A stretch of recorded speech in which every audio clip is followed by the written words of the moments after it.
right, what's up? We're back.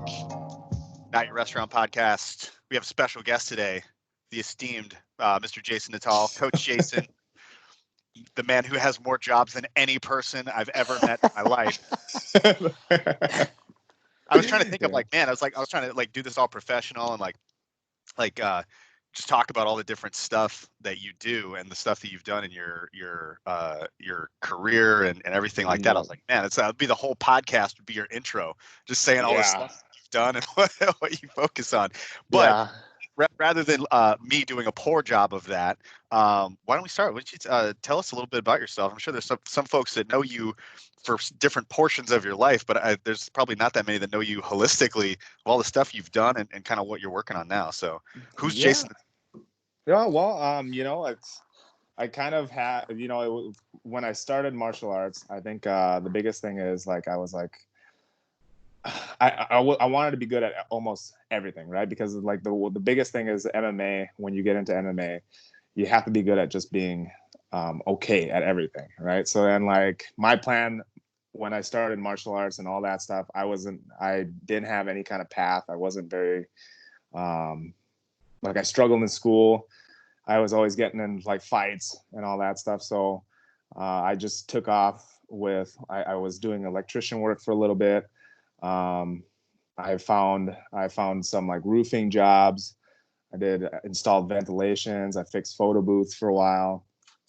And then from there, it's just one thing after another. Everybody I trained with was like, hey, you should try this and do that. When I first started martial arts, I paid for my martial arts by mowing the grass and doing car washing and stuff like that. So it was a weird thing. And then later down the road, I was an engineering apprentice, and now, I mean, obviously, you know me as a fitness trainer, and now I manage a gym, and then I'm also the head coach for Muay Thai at Fargo BJJ.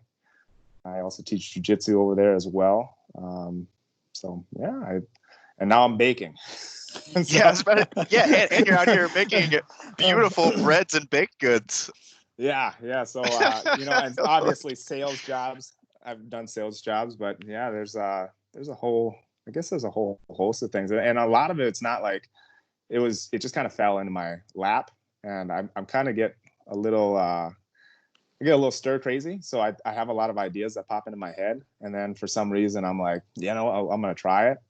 And I think the biggest thing is finding a way to figure out if I'm good at something. And it's if I'm good at it, I'll keep doing it. If I like it, I have a list usually of how I see myself doing it. I have that.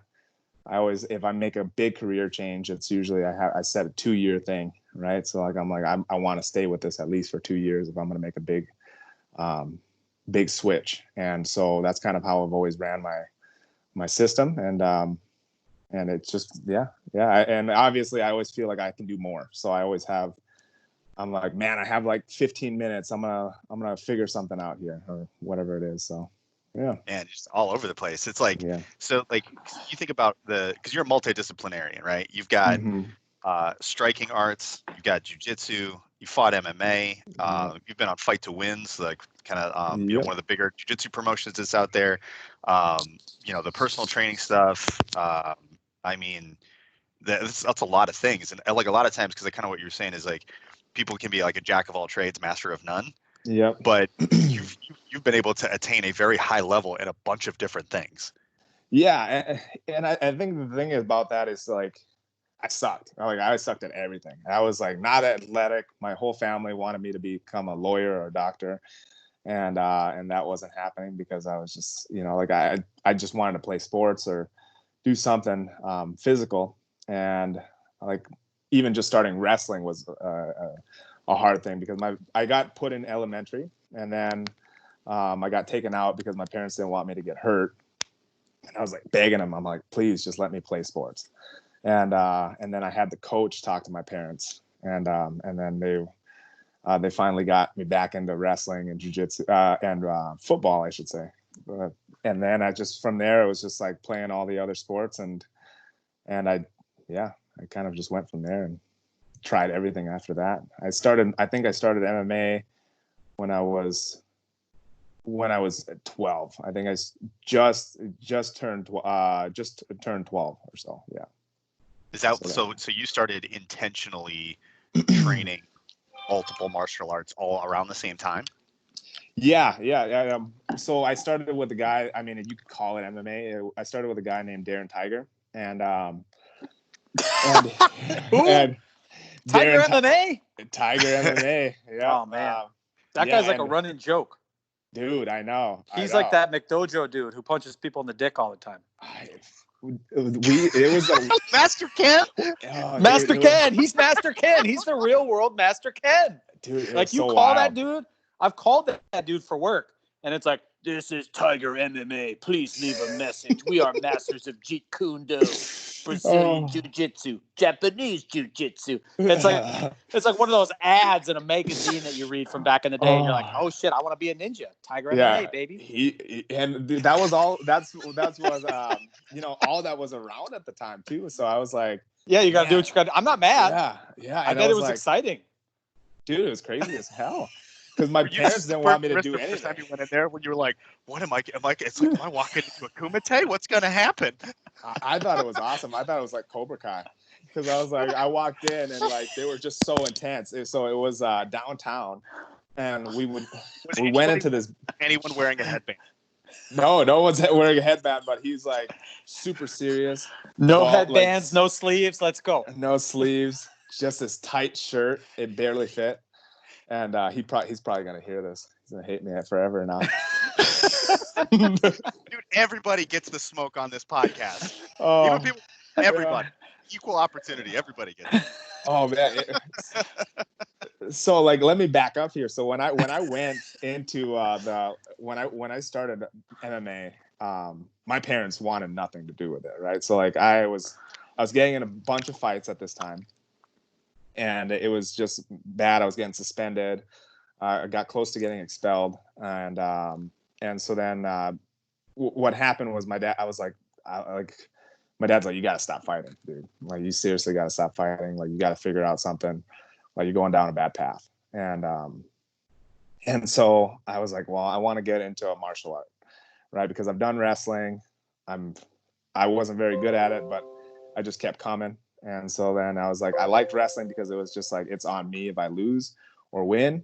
And so then my dad's like, okay, well, let's find a martial art for you. My mom was like, well, if you're going to be in anything, let's put you in karate, right? Because that was like the thing back then, or taekwondo. And so I was like, I absolutely. Like an avenue for discipline for kids, right? Like, yeah. Yep. Okay, we'll start you here. See how you do.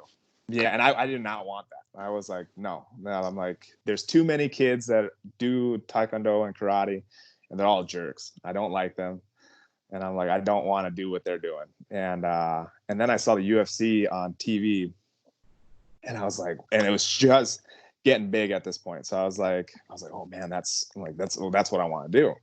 But there's nothing at that time. There was like nothing, and so my dad said that he knew somebody that trained downtown with the Tiger MMA, and so then I was like, oh sweet, that's what I want to do. And then he's like, yeah, but you can't do it. We're not gonna take you there. And I was like, what? Like, what? Why not? And he's like, no, it's just dangerous. I don't want you to do that. And and then from there, I was like, okay. So we drove past it. He was doing this thing where he would like taunt me with it. He would like drive past it, show me the building. He's like, oh yeah, it's over there, and all that stuff. And then one day I was like, all right, I'm gonna ride my bike over there. And so I rode my bike all the way over there. And my dad calls me and he's like, asks me, he's like, well, where are you? And I was telling my dad, I'm like, well, I'm going to this MMA place. And he's like, what the hell are you talking about? No, you're not. You're not going there. And I'm like, no, Dad, I'm like, I really want to do this. Like, let me try it at least, you know? So then talked him into it finally. He gets there and we go into the building, and the building is just a bunch of different businesses. And so then we get in there, and it says like Tiger MMA. It's stick figures on the billboard. It's not even like an actual person punching it. It's just like a stick figure hitting a bag. And so then that was his like logo. That was his sign. And I was like, okay, well, I don't know what this is. So we went into the elevator. We took the basement route, and it was just this like dark. It opens up. It's this dark brick room, and there's like a dirty couch on there. And I'm like, oh my God, this is not good. I'm like, I don't know what the heck is going on. So we couldn't see anything. And we finally go in, and we walk forward just a little bit. And the door that's like the door is just like right on the left. And it's like Tiger MMA. And you hear him like yelling at one of his guys. And I walked in, and there's only a group of 2 guys in there besides him. And he's like asking me, like, he's like, oh, what are you doing? And I'm like, I just want to, you know, like we're here just to check it out and see what's going on. And he's like, well, what do you want to do? You want to do Kung Fu? Because that's what he was like a Kung Fu master at this time. He was like 3rd or 4th sash. I still don't know what that means. Okay. But he was like, he's like, first of all, that's like, such an awesome thing to just be able to casually say to someone in your day-to-day life. He's like, hey, what's up, man? You want to learn Kung Fu? it was like he knew from a master. He must want to do Kung Fu. And I was like, no, I'm like, I've heard that you do like MMA and stuff like that. And he's like, yeah, but I don't train anybody like under, was it under 15 or 16? I think he said. And I was like, I'm 15 right away. And I'm like, my dad looks at me. He's like, what the fuck are you talking about? No, you're not. And I don't look, if you look back at my pictures, I definitely do not look like I'm even 12. So, and he's like, yeah, you're 15. And I'm like, yeah, I'm 15. And my dad's like, yeah, he's 15. And so after that, he's like, okay, it's going to be like, I think it was like $50 or $70. I can't remember what it was. And so then my dad paid the first one. And from there, I went in there. It was like Tuesdays, Thursdays was MMA practice. And we would just basically go in there and fight. Like, he didn't teach me anything. He barely taught me he taught me like a weird mount escape and a chicken wing submission from guard.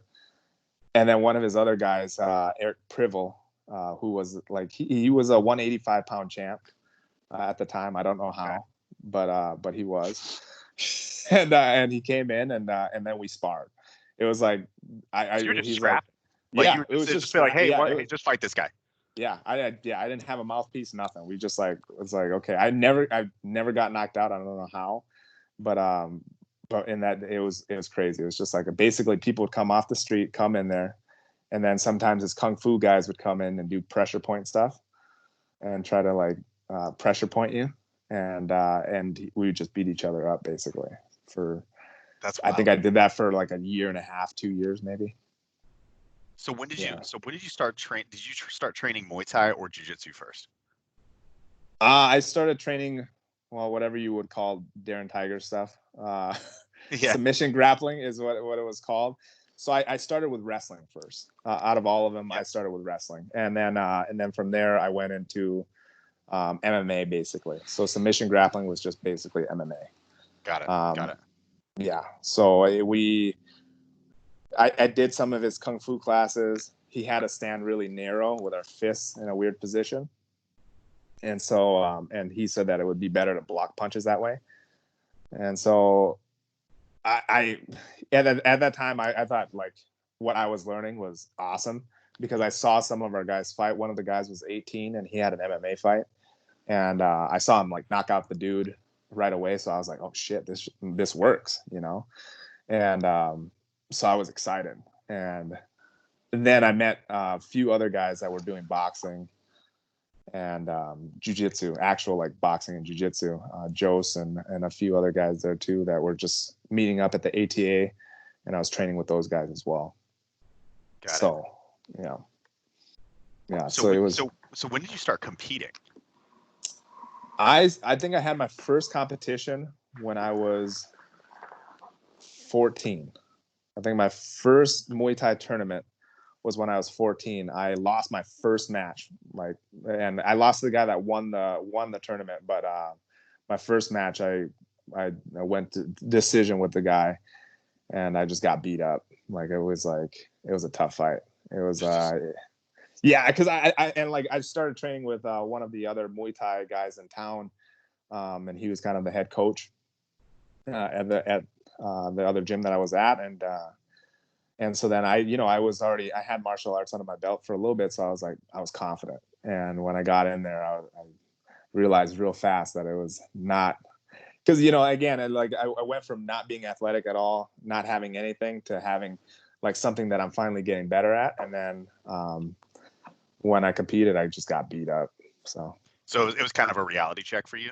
yeah, absolutely, 100%. It just kind of instilled that, like, man, like I still suck at stuff. I'm like this, like I was like a little depressed at that point too, because I was like, man, I finally got good at something, and then I just got smashed, So and so how'd you deal with that then? Because obviously you're getting more confident, and then you hit a bump in the road, and then did you make like immediate changes to how you were training, or did you have to did you kind of dip down and like go, oh man, I gotta kind of reevaluate what I'm doing, and like did that affect you that much?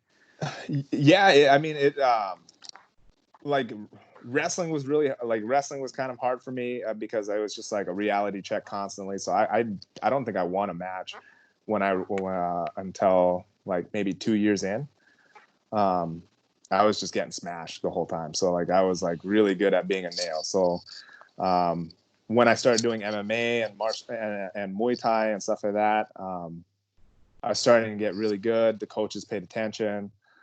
But then I did that tournament, and again I got smashed again, and it was like, okay, well, I had to reevaluate exactly like everything. I was like, man, maybe this is not cut out for me. Like I don't know what I'm doing, because I when I got into it, I was just getting into it to stop like bullying and just stop fighting. Like I didn't want to fight anymore, so I thought martial arts would be a good way to get out of it. And so yeah, so then like with that, it was a big letdown, but it was also like an eye-opening thing where I didn't want to stop, because I'm like, I'm finally getting good at something. I like this. I have a family now. I feel like I have a community that I'm a part of, and it's giving me a reason to stay out of trouble. So that's really where a lot of the motivation is for you to persevere through stuff like that, because there's a lot of people that when they get that first reality check of I'm not, like I built myself up, or I built up this performance, or I thought things were going to go this way, and then they get a dose of reality, and it doesn't go that way. Some people, they just bail, and they're like, nope, this isn't for me. Like I've told stories about seeing people coming into the fundamentals class that they think they're Billy Badass, and all of a sudden they get choked out by somebody, and then they're just like, well, this is bullshit, and then they just deuces, right? But then there's other people that they'll come in and they're built for the grind, and they're going to be there regardless of the outcome. They're in a long process, and there's going to be bad days that kind of come along with that, and they seem like they can persevere through those kinds of things. You strike me as that kind of person where it's like you kind of already had the goal in mind, and you're just continuing to show up and then trying to make adjustments to be like, okay, I didn't get the result that I wanted, so what can I change so that I can improve and still be on a growth path? Because it seemed like you were committed to it one way or another. It seems like it's just like, okay, I like struggle, conflict, like just because you're picking all the hard shit, right? Like wrestling, basement underground fighting. Like these are all things that most people are not going to be like, cool, yeah, sign me up. Like you got to kind of have a personality trait that attracts you to those things, and then you stay in them and continue to explore them. And I think it was it's almost like I think from a mental standpoint, like I was already getting bullied, I was already getting all the other stuff, so I was like, I was super depressed. I didn't want to keep living my life like that. So like I was at a point of like a way out, right? I'm kind of tired of where I'm at a young age. So I think that's a big thing too for a lot of martial arts people that you see is they kind of use martial arts as a way to find a different path in their life. And I was at a path where I was just like, I was tired of my life. I was struggling big time, and I felt like I couldn't talk to anybody. And martial arts gave me an option to actually express myself in a different way, and make good choices off of it. So, and and it just made sense, right? So I was already mentally weak at the time, and then physically weak as well. So I almost felt like it was like I deserved to get beat, and at that time. So and I kind of wanted to, in a way, beat the weakness out of me, So that's heavy, man. Like you well, because you have this sense of self, and it's almost like a masochistic thing where it's like, okay, well, I actually relate to that, because there's times when I'm like, yeah, I go to jujitsu and be like, okay, man, well, I'm going to get my ass kicked today. I'm going to deserve it, because I'm not doing the things I need to do, or whatever it is. And it's almost like there is, I think, a therapeutic side of that. Absolutely. Like, all right, man, I'm going to go in and take my penance and try to show up the next day, Yeah. Yeah. I think that's where people kind of, because they're so used to being a hammer, it's hard to understand what it is like to be on the other side, and then when they get smashed or whatever it is, it's like they realize, like, oh shit, like this is not good, and when you're used to being a nail for the longest time, it's weird to like actually start excelling in things and finding that there's another, you're not just a nail, so it's an important, I think it's an important life lesson for a lot of people too. I see that it helps a lot of people in martial arts, just in general. I think any kind of martial arts is important, for just discipline and all that stuff. I think that there's obviously some that are more realistic, but I think, for the most part, they're all trying to do, a good thing, right? And it's trying to get you on a good path and, give you a good outlet. So, yeah. Completely agree. So Matt, what kind of questions do we have from the folks? I saw there was a lot. There was some help. There were some questions about short lengths and hair care products. Because Jason, when he's not wearing a ball cap, is known to rock the top knot with a lot of confidence. Yeah. It's controversial. Yeah, fanny pack as well. fanny pack, short shorts, and a top knot, because that's the kind of confidence that studying like 6 martial arts gives you. Yeah.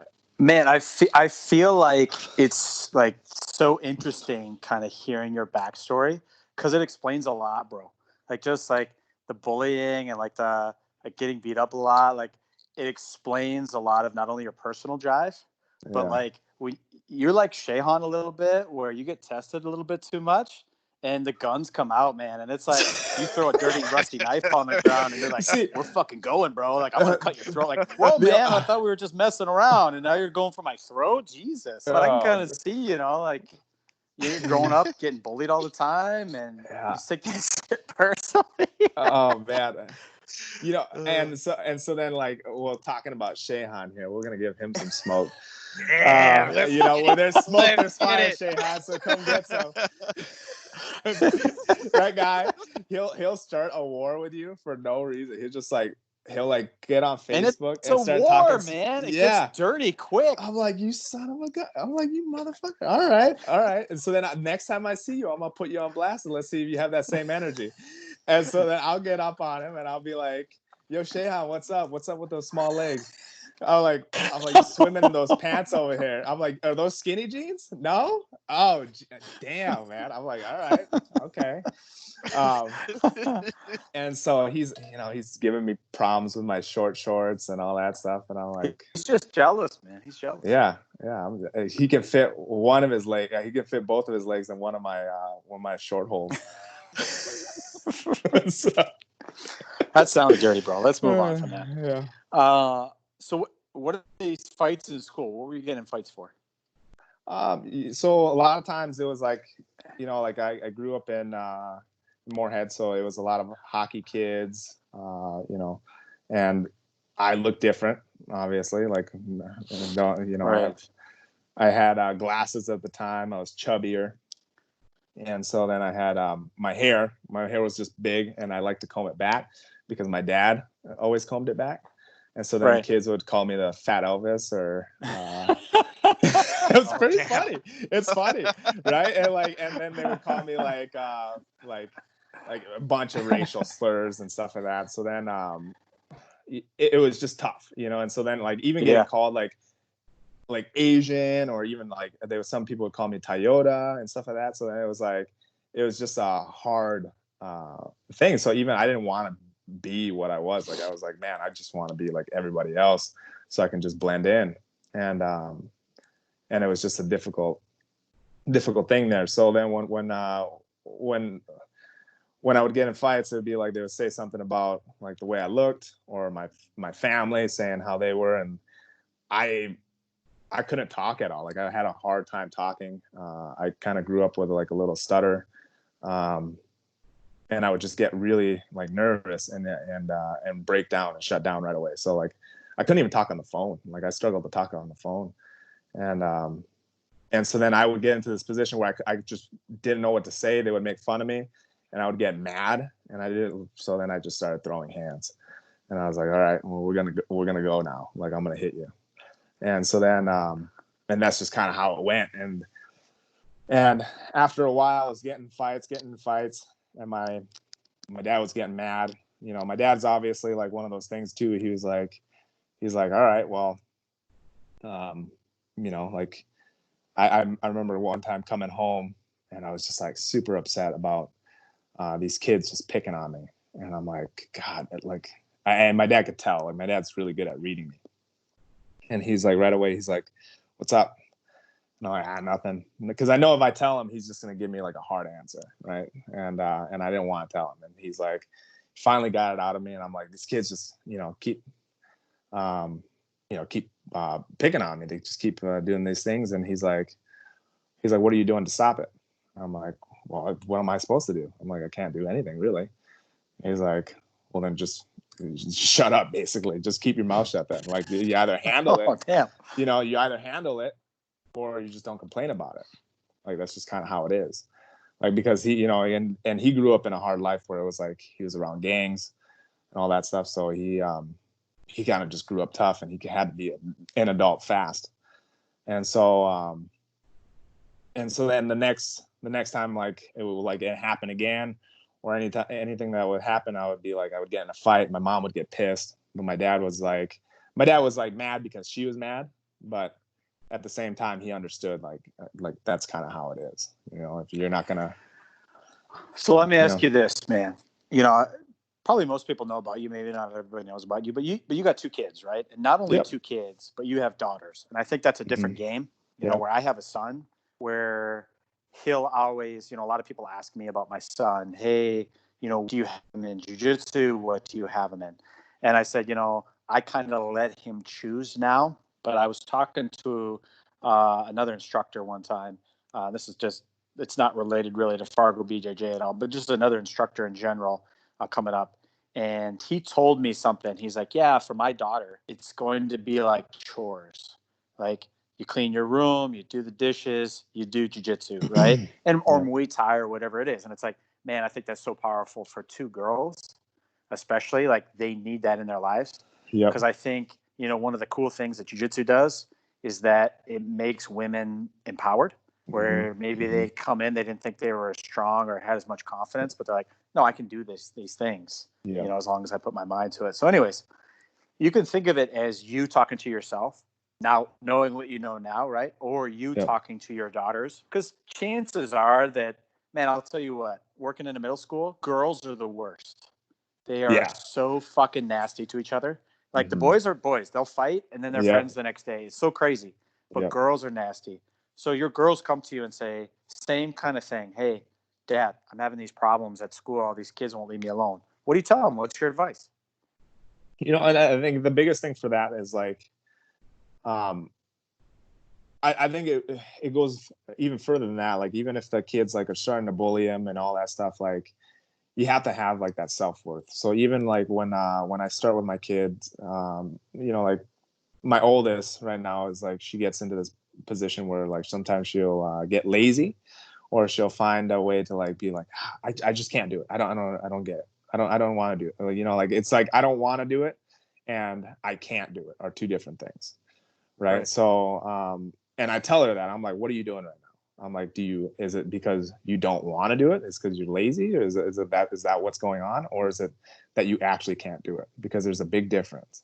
And she's 3 and she understands that now. When she'll start putting up a tantrum about her shoes or whatever it is, and like, and she's like, like she'll just drop down to the ground and start crying.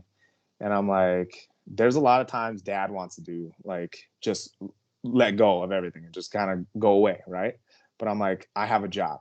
And my job is to make sure that you guys are good and to take care of you guys because I love you. Right. And so then there's times that we're going to have to do things that we don't want to do just to keep ourselves up. Right. So like, so by saying that you can't put on your shoes and throwing a big tantrum, is that the right thing to do right now? And so then, and like a lot of times she'll give me a quiet answer. She'll be like, no. And then I'm like, well, then we got to put our shoes on. It's time to grow up. Right. And so then there's kids that, like, cause kids are kids and they get into little like, oh, he took my toy, he did this or whatever it is. Man, quit beating around the bush. Tell me the answer. What do you tell your daughter? I'll tell you what I will tell my son. This is what I'm going to say. And this comes from one of the Gracies, right? What's the brother? You got Henry Gracie. What's the other brother? He's just as cool, but I never remember his name. Huron Gracie. Yeah. So he was younger, right? And they're all little. And he was saying that somebody was bullying him at school. And so he talked to his dad about it. And his dad's like, hey, man, try to walk away. But if you can't walk away, like, you need to end it. Like, take care of it. Yeah. And so this kid was harassing him in school, right? Harassing him. And he's young guys in grade school. And the kid kept taking his pencil. So one day, the kid took his pencil. And he's like, hey, give me back my pencil. No, he's not going to take my pencil. He goes, okay, after class, you're gonna stay in here. When all the kids leave, me and you, and we're going to figure out this pencil. And so all the other kids left, and he wouldn't let them leave. And he slapped the shit out of that guy. Boom, just hitting him, taking him down, doing all sorts of jiu-jitsu guys. But that guy didn't mess with him anymore, right? Yeah, and so absolutely. It's like, hey, man, I don't encourage students now or my child, like, hey, don't start fights. Don't be a bully. But at the same time, don't be a bitch. Like, if somebody brings something to your door, right, go handle it. Yeah, absolutely. Right? Because as a grown man, I understand how that works, is that there's absolutely I think people think that, bullying stops just because you grow up. It doesn't. It's just a different form of bullying, right? You don't really have the fights anymore, but adults bully other adults all the time. And so you got to be able to go and say, hey, man, cut the shit. Like, if we need to go out in the parking lot and figure it out, we'll do that. But, cut the shit, right? And so I would tell my son, like, absolutely. And when the principal calls, I'll be the first one there, right? Yeah. And we'll have a conversation about, that's exactly what he needed to do, because nobody else would do anything. You guys weren't here to help him. Why did this happen, right? Yeah, no, yeah. So then getting into that, so then my daughter did have a little scuffle in her little class there because one of the kids stole her toys, and then he was like this whole week he was like biting her or like pulling her hair and like hitting her and stuff like that. And then I just told her, like, I'm like, if he does that again, I'm like, because I teach her how to wrestle and stuff like that. So then I'm like, wrestle her, like, you grab my leg and all that stuff, but you're gonna grab his body and rip him down.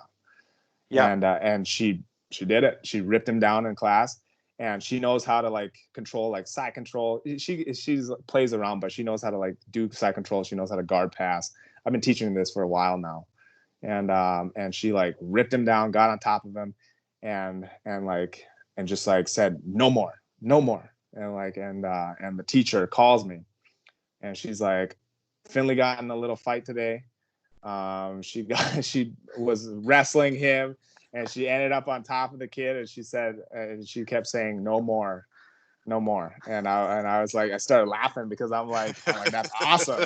Because I told her, I'm like, I don't hit the kid, because like when she gets a little wild, she starts like swinging like she's in a bar fight. And so that and I'm like, I don't want her to hurt herself, but I'm like, she knows how to grapple. So then I've been teaching her how to grapple for a while, and that's it's fun to see that in the kid, that it's able to. How was the technique, man? Like, do we have the hips in, driving the hips in? I have no idea. That's probably the first question that comes out of his mouth. I'm like, okay, how was her distance control? Did she shoot it okay? Was it good Was it technique? I mean, what are we sloppy? talking about? Was there a few like stumbles? Did she get reversed for a second? I mean, was there any air time, or was it just straight down? Yeah. You know, and like usually, you know, like So I think she just grabbed the body lock, and I think she just tripped the leg. But is there any more problems? Did that kid give her any more problems? No more problems. Right, it's done. No more problems. And sometimes they'll come back, but man, something else you talked about. I think this is important early. You know, we talked about on one of our other podcasts, like struggling early and how it's important for development. Mm-hmm. I think, you know, like my son, I was saying earlier how he wrestles, and he wasn't good right away, right? And he's progressively getting better as he starts to figure it out. But it wasn't like something he was naturally good at. You know, you have some of these kids who come in and they're just little ringers. They're naturally good, right? Mm-hmm. And so there's one kid who never loses, right? Or, you know, at the time wasn't losing. He was winning everything. And his dad, I mean, they kind of had this connection where the dad was living vicariously through the kid, right?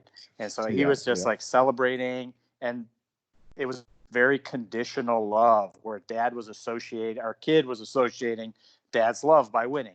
Well, so the kid went to state and he lost, and he's crying. He's just being a little bitch about it because he's never lost, right? And he doesn't know how to handle it until he got to that stage where my son has lost before, and it's not a big deal, man.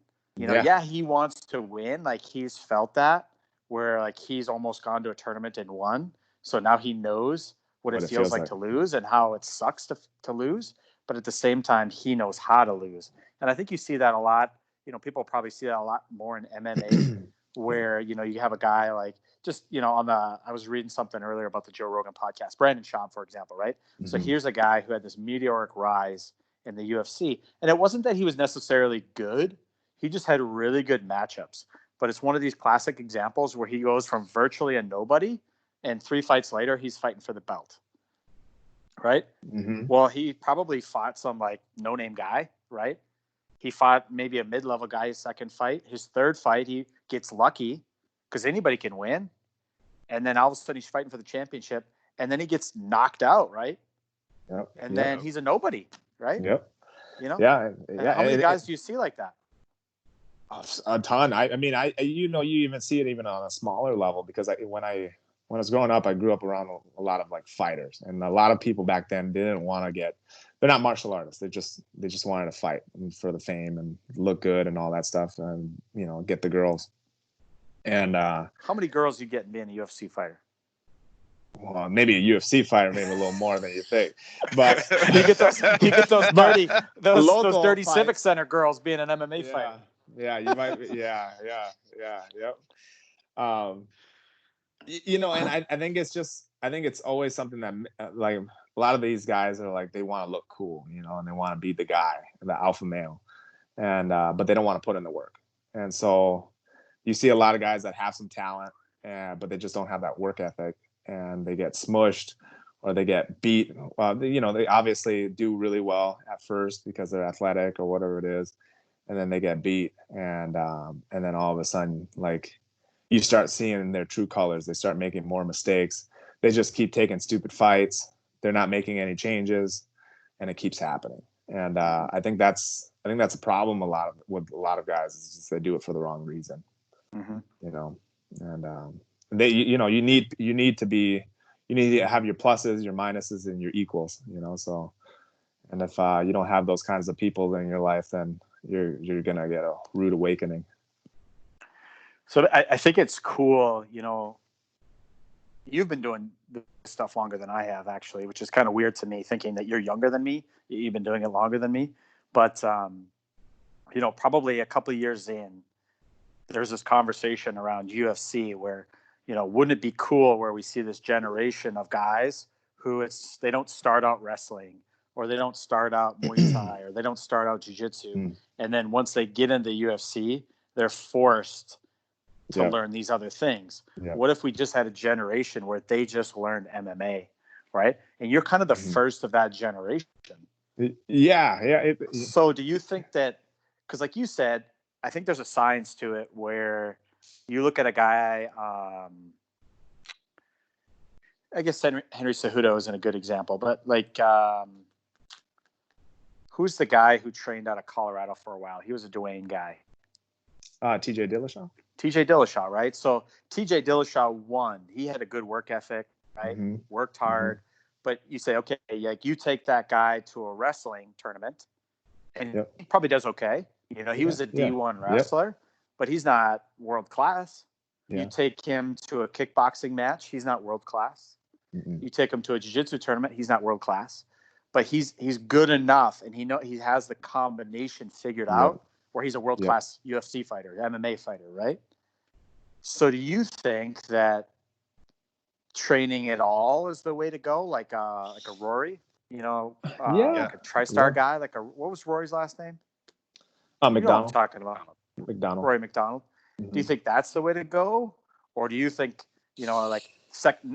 seeing it from that side where you'd like, no, I think you should have wrestling as a foundation, and then you should learn striking once you're older, or and that's a hard one. I think if I were to make the perfect fighter, I think I would start young, and I would start with, because I saw a few questions there that are like how to what would you pair martial arts with, right? And I would say start with something that's basic like Taekwondo, because your footwork and all that stuff, and then wrestling is you get the discipline, then you get the hardship, right? Wrestling's brutal, I'm sure like with your son at first too, I'm sure it was really hard for him at first, because it's you got these kids that are been doing this, even little kids have already been doing it for 5-6 years, right? Some of them, and you're just getting smushed, and all of a sudden it's you get a rude awakening, and then start with boxing after that, then go with boxing, then get into all that stuff. I think if you can, but if you had to do it, if you started later in life, I would say, I think the biggest thing to do is right away is jiu-jitsu, probably. I would say, because jiu-jitsu gives you a little bit more of an understanding of how vulnerable you are, but it also, if you start adding the other stuff in, because a lot of times jiu-jitsu guys are the nerds, right? They're willing to learn and take the time to study, because I see a lot of jiu-jitsu guys willing to study. I see a lot of guys like I want to buy this DVD. I want to look at this. I don't see a lot of boxers or Muay Thai guys want to do that. And it happens. And I've noticed that a lot, because, you watch fights, you can get nerded out and all that stuff, but it's a punch and a kick. It's an elbow and a knee, and there's ways to do it. It's very, you can get creative, but you only have so many different combinations, right? Where jiu-jitsu is endless, and it's constantly, obviously you can add athleticism and all that stuff in there. You can add all the other crazy stuff that you can do. But for MMA, I don't know if it's always a good thing to start off with, because especially back then, it was basically just fighting. Everybody would just get in a room, and it was who's the best, and you just beat each other up. Where I think other martial arts actually let you get better and learn proper technique. And I think whatever is going to let you learn and let you grow, I think we need to get beat up. I think we need to understand what it feels like. But I think you also need to understand what it also feels like to work the technique and not have so much resistance, right? Because when you start off with MMA, there's just so many different things to think about. Am I getting punched, kicked? Am I getting taken down? Am I getting choked? You can get good at that eventually, but you're going to only have so many things that you're going to be okay at, and I think if you pick one base, I at least had wrestling when I started MMA. So that helped me, and that kind of I knew I had to have my stance lower. So because my stance was lower, I could throw a decent punch, and then I could keep myself safe, at least if somebody's going too wild on me, and I could take them down, So I think finding one martial art that you can grow and then build off of that, I think that's the biggest thing.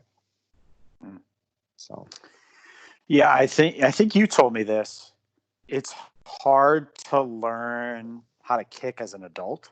Yeah. Did you tell me that, or did I hear that? I might have heard that somewhere else too, but just having the ability to turn over your hips on a kick is hard to learn later in life. I think things like, to me, jiu-jitsu is very cerebral, like you're saying. And I think that's hard to do as a kid. Obviously not all people, but it's hard to kind of get that. And so having something where like a wrestling where you go in, and I think it kind of depends on where you come from, right? Because you can get this from Muay Thai too. Like you watch how the guys train in Thailand. I just watched a video today from Tiger Muay Thai, and like those guys go hard, right? They train hard. So you're learning how to win. You're learning how to lose, right? You're learning how to win while losing, right? Because that's a thing too. So, I'm down by 3 points and I need to score 4 points to win. Like, there's a minute left. Like, you got to learn how to dig deep, that kind of stuff, and learning aggression. I noticed that with like a lot of kids who don't necessarily start out with like a wrestling or something where they're not aggressive enough. And I mean, I think that's a lot like mental toughness, where you can't really teach it, but you can grow it, right? But it's a conscious decision, right? So it's like, hey, you need to go be aggressive. And it's hard to just be aggressive without seeing an example of that, especially for kids. So if you're not in a room where other kids are being aggressive, trying to rip your head off or like, throw you across the room, like how do you match that, right? Yeah, absolutely. I think, the aggression part is the hardest one, focused aggression, right? Because a lot of times, because you get overwhelmed, it's just like if you're losing a verbal battle, like you get overwhelmed, you don't know what to say, you don't know what to do anymore. And you go for the throat. Yeah, and you go for the throat. Then you just, all right, it's time to go. Yeah, exactly. And so I think, like wrestling would be like I'd probably choose wrestling to start off with, to at least get that out, right? Because some kids are too soft, some kids are too aggressive, and I think it will build somebody right in the middle, and then jiu-jitsu obviously is good for like, doesn't matter how fast or how tough you are, like there's a way that you can lose, and that's no matter how athletic or powerful or whatever it is. And I think that's where you start implementing implementing strategies to your martial arts, and that's how you progress a lot faster. If you have kind of you take all the things that are going to happen emotionally, mentally, physically, all that stuff into account first and build it into a kid, and then you take strategies and you give them that. Man, I'm glad when you were talking about Taekwondo, you said, I don't even know if I'm saying that right, I don't care, that you said that it's good for some people, like anything's better than nothing, right? I mean, I remember going to one of these Fargo Opens, and it's not a huge tournament, but it's one of our only local tournaments, right? And it's probably one of the longer running ones. And what's there, maybe 20 people total doing the grappling, but there's hundreds of kids doing the Taekwondo and the board breaking and shit. And I remember I was talking to Rob one time, and I was like, oh man, this is like that LARPing shit where they go out into the woods with like their fake swords and they pretend that they're kings and all that stuff, and they hit each other with the Nerf noodles, and it's not real, man. But to them it is, where they're like doing all the kicks, and I have a black belt and I've only been doing this for 5 years, and it makes them feel good. And part of me is like, man, that's such a false sense of security. Because I told this on the last podcast. There's a dude that I work with, and he's telling me he's like some 3rd degree grand master in Taekwondo or something. And it was just eating away at me. And I was like, man, I got to know what your move is, bro. Like, I'm just going to come at you and whatever. Like, if it's a high kick, if it's a punch in the dick, whatever, man, I don't care. Just throw it 100%, because I got to know what your first move is. He didn't do nothing. I walked right up to him and I grabbed him and I was like, well, you're dead now because I have a hold of you. You had all this opportunity to do something, and I would have just eaten it. I was just taking it and then grabbed him, Did he even bounce on his heels or anything? Nothing. Or did he just? Man, he was probably just scared he was gonna lose his job. He's like, oh fuck, if I hit this dude, he's gonna beat me up, and then I'm gonna lose my job. No, I don't think what so. If he question mark kicked you right in front of the holiday? Can you imagine? And Matt comes in like with his that would have been awesome. I would have loved that. Cams on, and you just get question mark kicked. I loved it. By some dude that looks like me. Oh, I would have been okay with it. I would have been okay with it, man. Because we would have been able to have a conversation about that. Like, all right, I saw you, and then all of a sudden, like, you hit me in the face. Like, what happened? I don't know. Like, I should have saw that coming, right? Yeah. You know? Yeah. But it's not that. Yeah. Yeah. And I think martial arts has like geared more so towards a lot of like traditional martial arts have geared towards more money based, right? Like I'm sure at one point they were pretty badass, you know, and for sure they had to be, right? Yeah, for yeah, sure.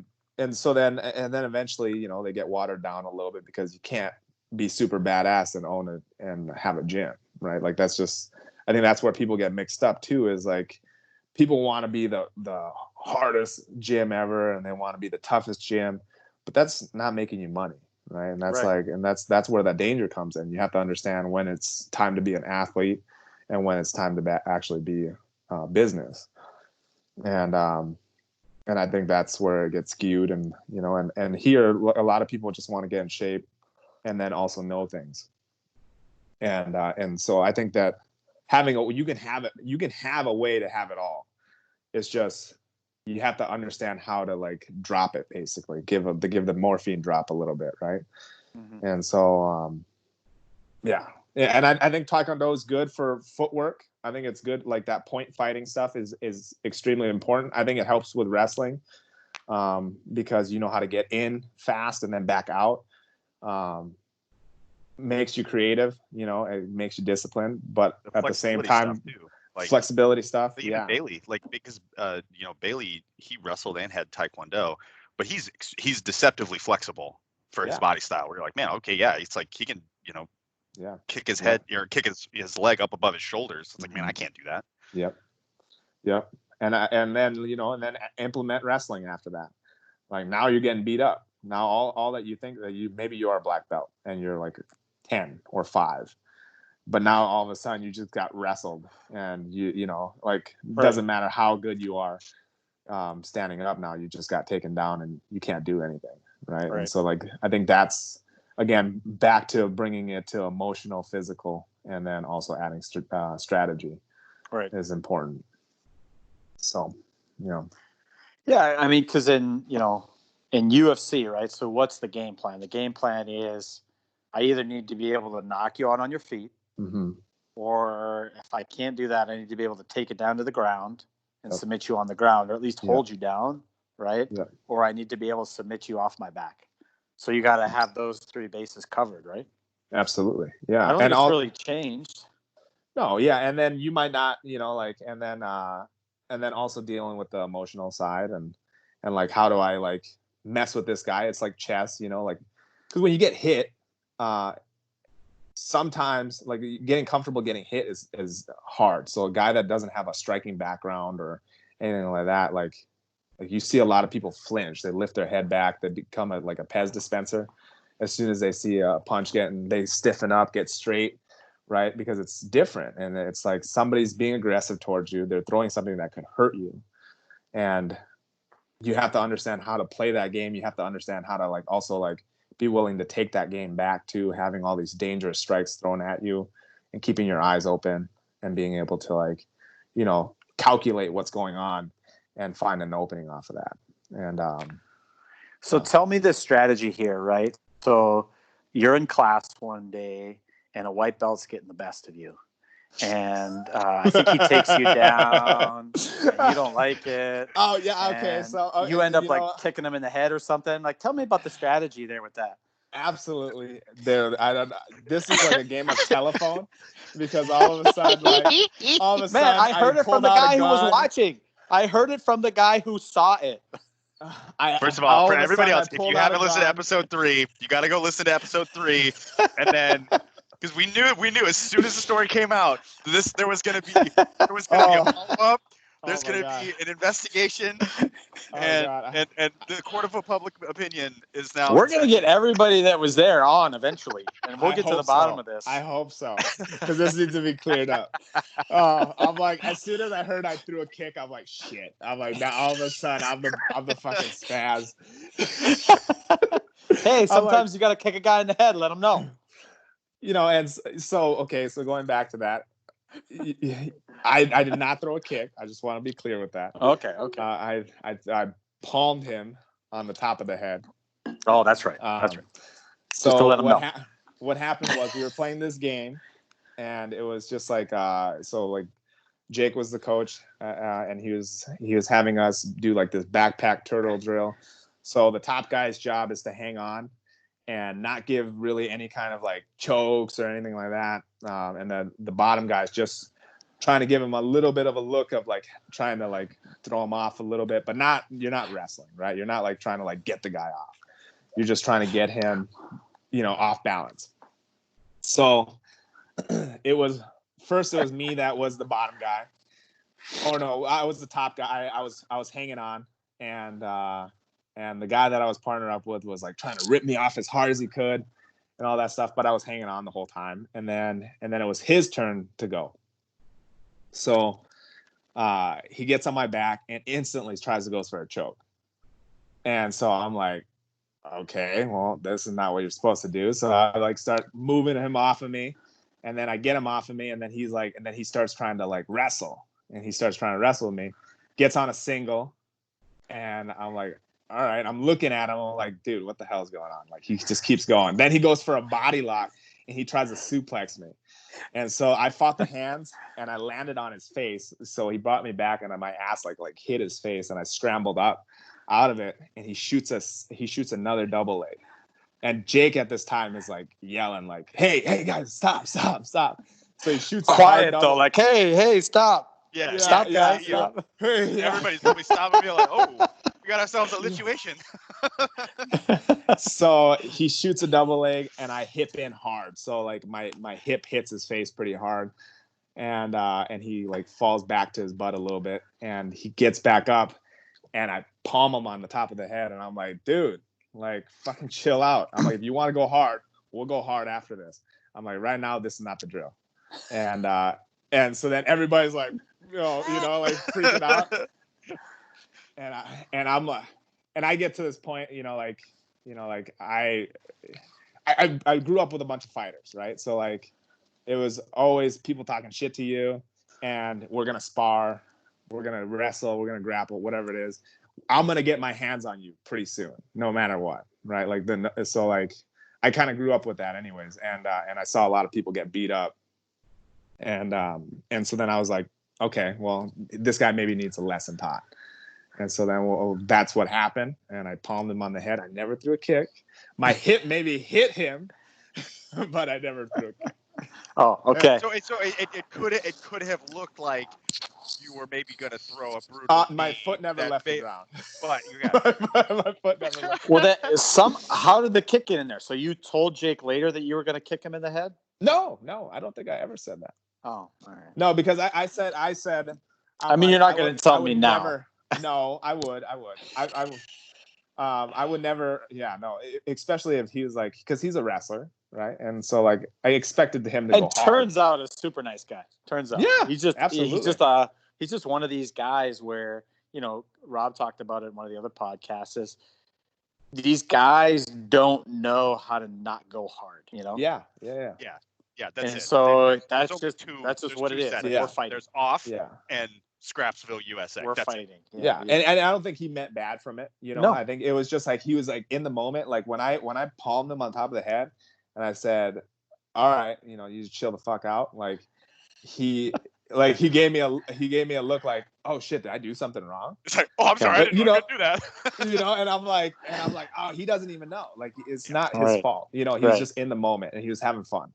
And so and I thought it was like, okay, like if this guy keeps going, I'm gonna smother him, and I'm gonna put my like palm over his mouth and keep this guy like like that was my plan. I would never hit a guy that's like just grappling. Like that's just makes no sense. That would make me look like a dick. So so I don't know. Yeah. All right, man, before we get to these Facebook questions, so this podcast is called Not Your Restaurant. I don't know if you heard the story or not, but it comes around to this mental piece. So you kind of you brought up some good stuff. So like, give us kind of your, like maybe something that you've heard lately, or maybe something as like a inner mantra that you use kind of when things are getting tough, that you tell yourself. You said a little bit with your daughter, but give us like a mental piece so that somebody maybe listening can latch on to that and say, you know what, that's good for me. I'm going to use that. Like when the workouts get hard, or maybe, life gets hard, I can repeat Jason's mantra and it'll help me out.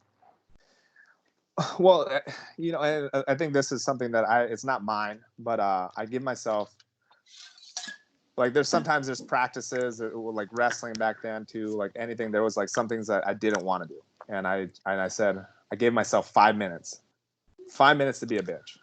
Right. So like, however I want to be a bitch, I can cry, I can complain, whatever it is, but just for 5 minutes, right? After that 5 minutes is done, I have to go do it. Like I have to go after it. Right. So it doesn't matter what it is. So if I have to go tell myself in the mirror, it's not today, it's fucking your time, let's do it. Like, it doesn't matter what it is. Like, I keep it simple. I don't try to, like, I'm not trying to pump myself up with false self-esteem, but what I need to do is, like, I need to man up right now. Right. And so I give myself 5 minutes. If I'm feeling that emotion, because a lot of times I think a lot of people get to this position where they're like, they let this looming thing get the worst of them, right? And it just keeps building and building and building. If you give yourself some time to actually think it through, it's not as bad as you think it is, right? So like competing or whatever it is, like that's a huge thing. Like that's a mental battle. There's a force field that you have to break before you actually get to the real problem solving stuff. Right. And so then, like, delegating some time for yourself to actually feel those emotions are huge, right? I think, so usually I'll do this, like, I'll work out really hard and I'll yell out, like, not today, Satan, because that's like, I'm like, you're not going to get me today. Not today, man. Not today. So I like that. So that's kind of my thing. I usually say that to myself if I have to man up, Man, I heard this. It's actually really good. It's a pro tip for dads out there.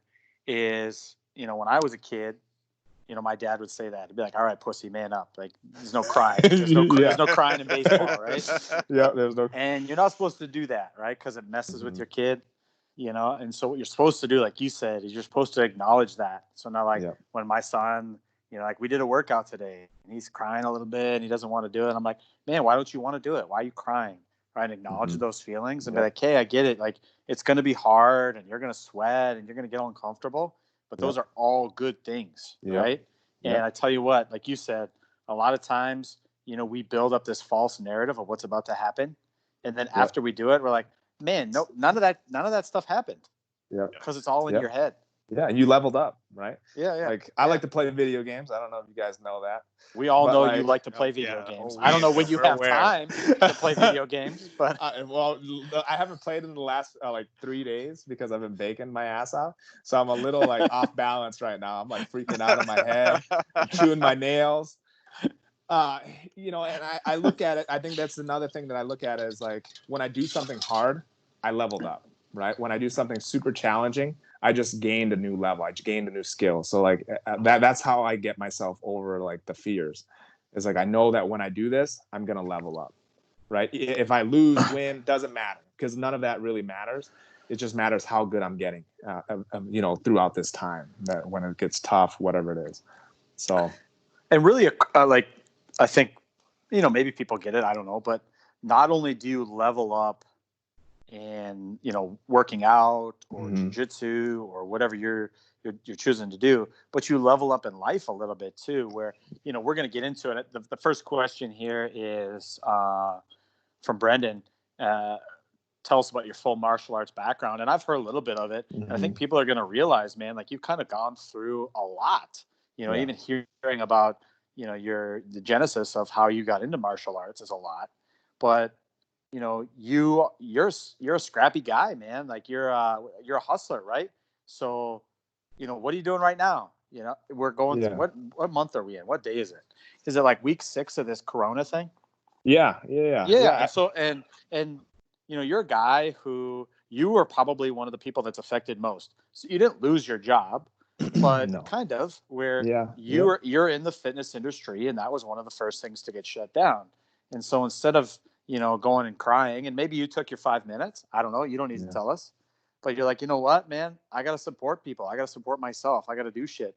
So you're going online, you're baking, you know, you're making videos all the time. I mean, half the time I'm like about to go to bed, I'm falling asleep, and my phone starts dinging, and I'm like, man, what the hell's going on? Oh, Jason's posting videos, and he's doing workouts at 10:30 at night, just hustling, man. And I feel like that comes from leveling up, like you said, mentally tough, and the other things you've done.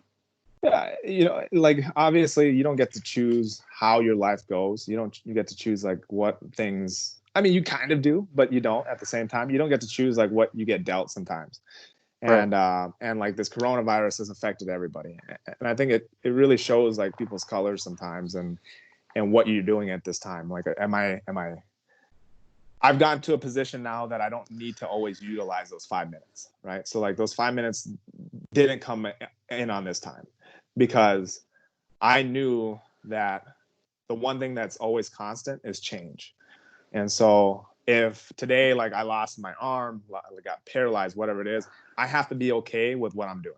Like I have to be okay with where I'm at right now, how my life is right now. Like it's fucking awesome, right?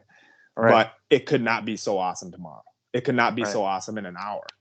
I don't know what's going to happen. So I'm going to enjoy whatever's going to happen right now. Like I think this is a great time too, because I got to spend my time with my family. I get to actually see them. Like I get to hang out with both of my daughters and that's big to me, you know? And so, yeah, I might not be pulling in the money as much as I want or whatever it is, but like, I'm going to find ways to make that happen. And it's just kind of like how life is, you know, like you get dealt a card and you deal with it. Is it your choice to like, you know, throw your card down and storm away? Or is it you're like, okay, I'm going to keep playing here. You know, this is probably terrible for the gamblers out there that are betting their money. Just keep laying them down. It's okay. Your time will come, Teddy. Just keep take another mortgage out on your house. You'll get it. Do you think there's like gamblers out there listening to you? Like, Jason it's not our target market. God, I hope not. I just gave terrible advice for any addict. So I'm so sorry.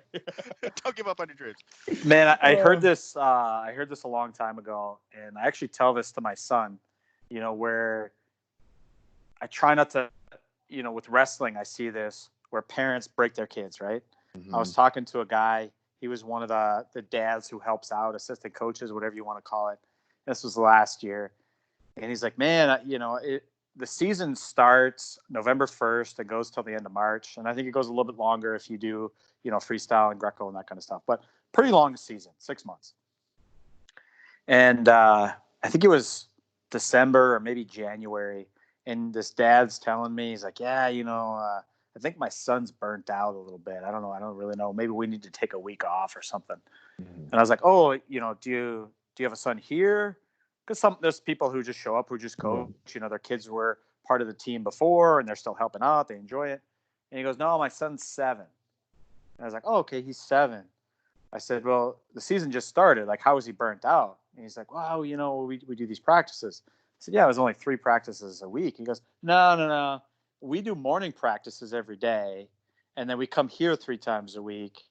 And then the other 4 days a week, we're at home at our home mats doing workouts. So, and I'm like, yeah, okay, that's why your kid is burnt out, right? Because you're pushing him way too hard.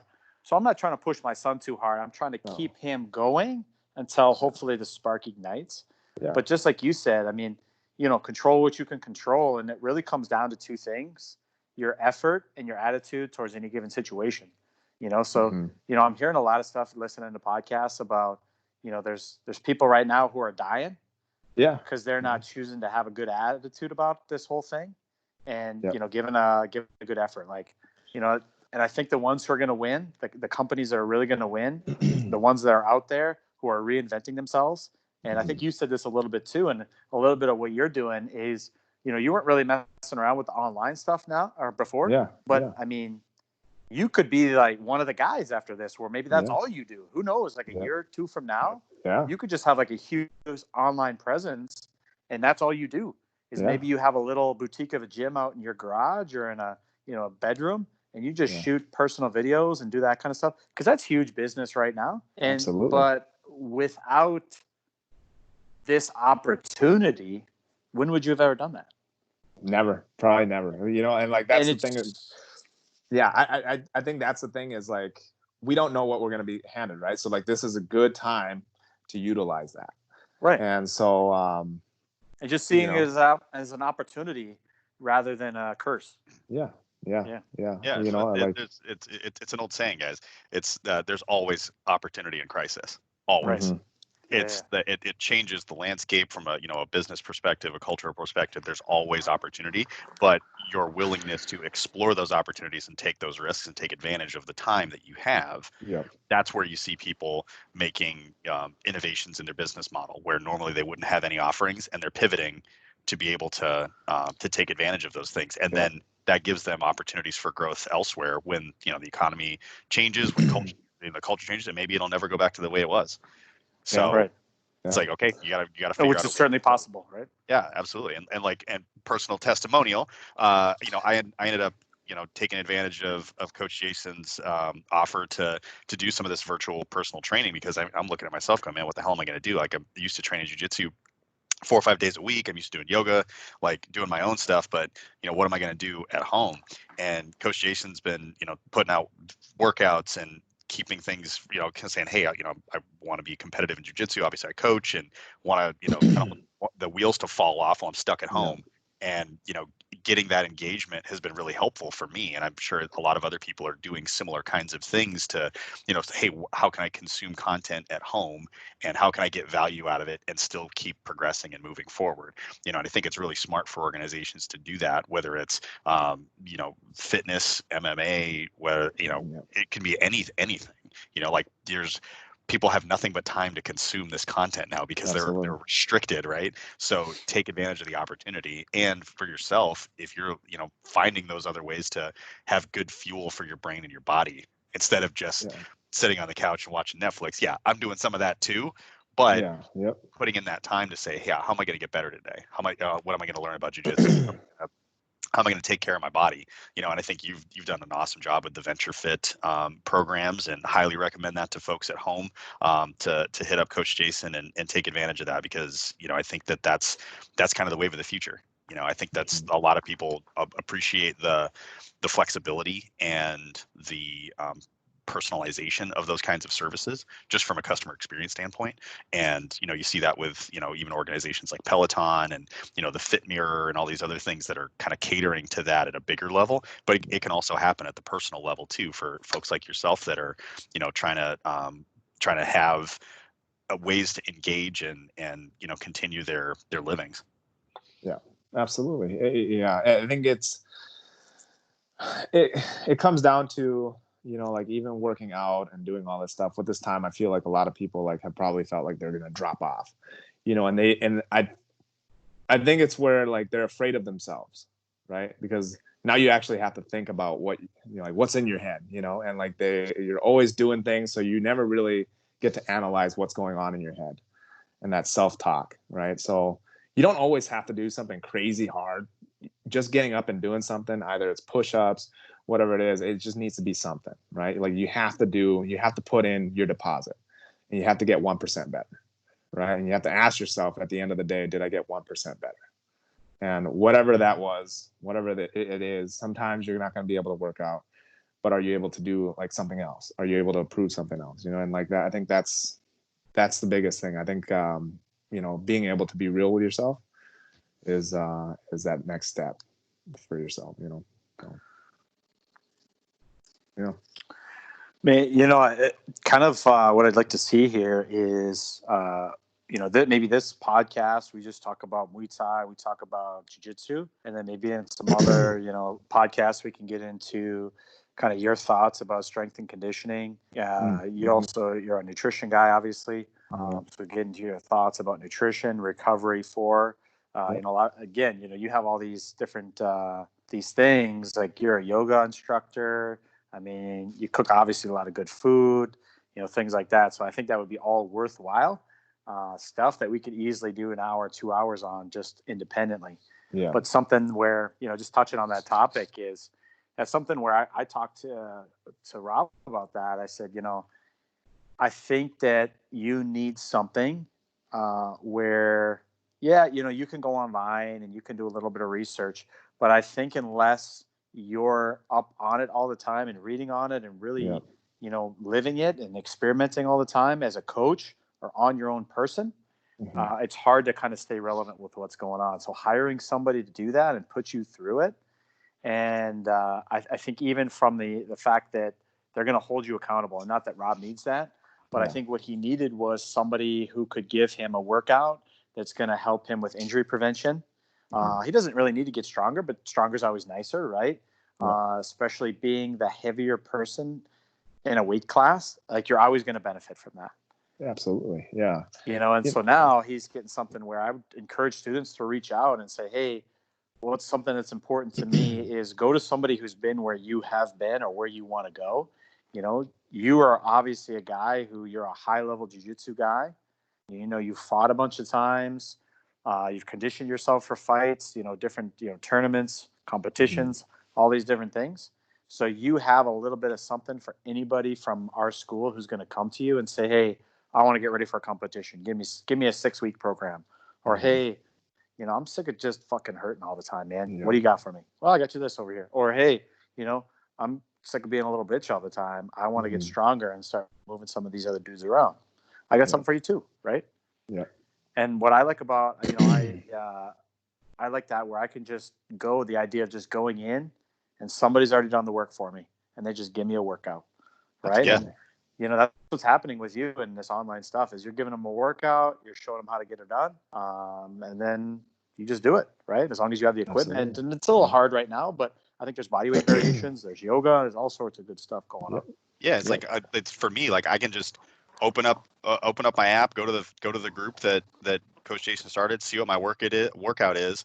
I just write down my workout. I go do it. If I'm having trouble with something, I'll just film a video like I did that yesterday.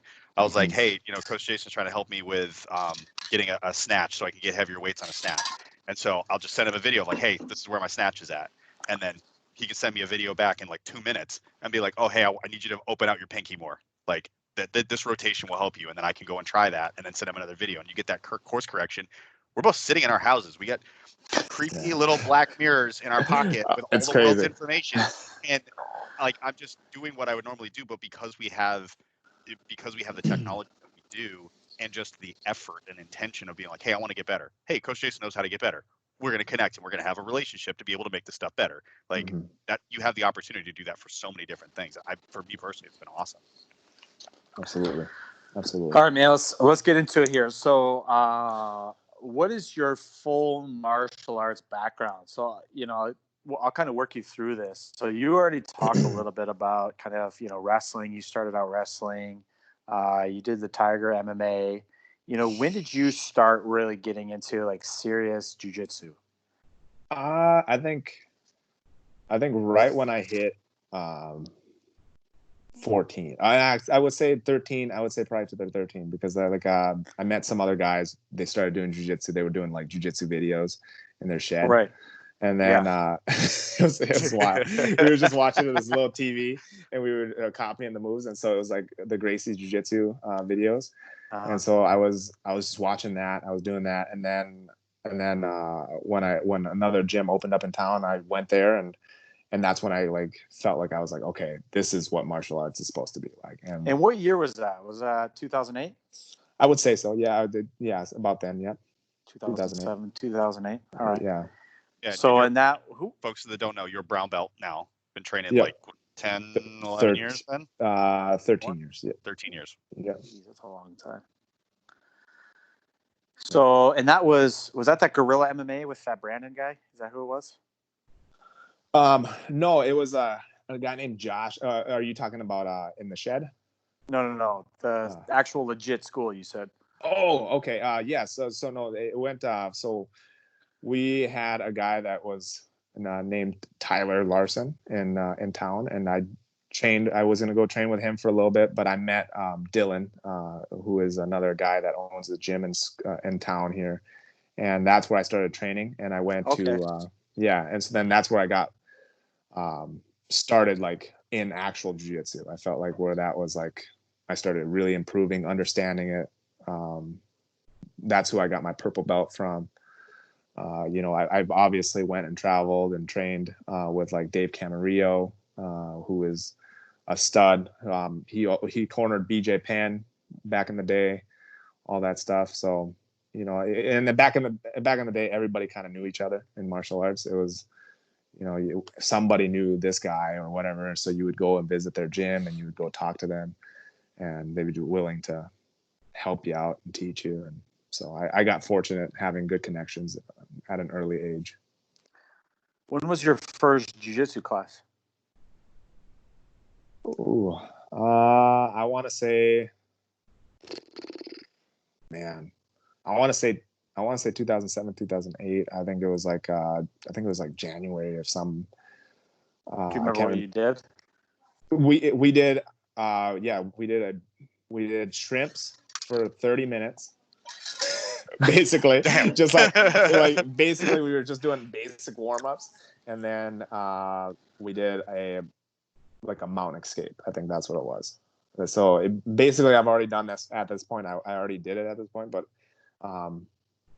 seeing all because it was like the first, I think it was like only 5 people at the time when I joined the school, and so then nobody knew what they were doing. I was like one of the guys that knew some already, and I was a young kid. So then they were like, okay, you're gonna do mountain escapes because you already seem like what you're doing a little bit. So we trained in the gi.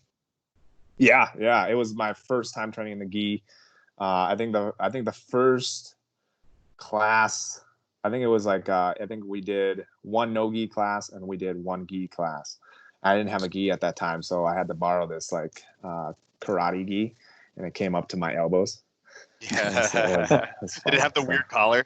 Yeah. I know exactly what you're talking about. And I had an orange, I had a belt that was in the closet. They just threw an orange belt at me. And they're like, just use this for now. You'll get another one. And so I started laughing. I'm like, okay, yeah. I didn't know what it was, So it was just, it started really. I think that's when I started really liking the gi too, because I've never utilized it ever. So. Yeah. And how long did you have your white belt for? I had my white belt until I was 16. So how long would that have been? I think that was already 5 years maybe. But yeah, 5 years. You were a white belt for 5 years. Yeah, because I started before that, and if you wanted to call the other jiu-jitsu that I learned jiu-jitsu, then you could. But to myself, I was like, I don't deserve it, and at the time, I think martial arts is different now, because back then it's you're not going to get leveled up easy at all. Right. You're going to have to hustle. And so I think when I was my white belt or whatever, I was already doing really well against some upper belts that I would go see and travel. I went to Chicago for a while and trained with those guys in Chicago at Kearns MMA. And so, yeah, it was, yeah. Because most schools they won't promote to blue belt for juveniles until 16 for the most part, right? Like a green belt or something like that. A kid who's been basically the black belt of children.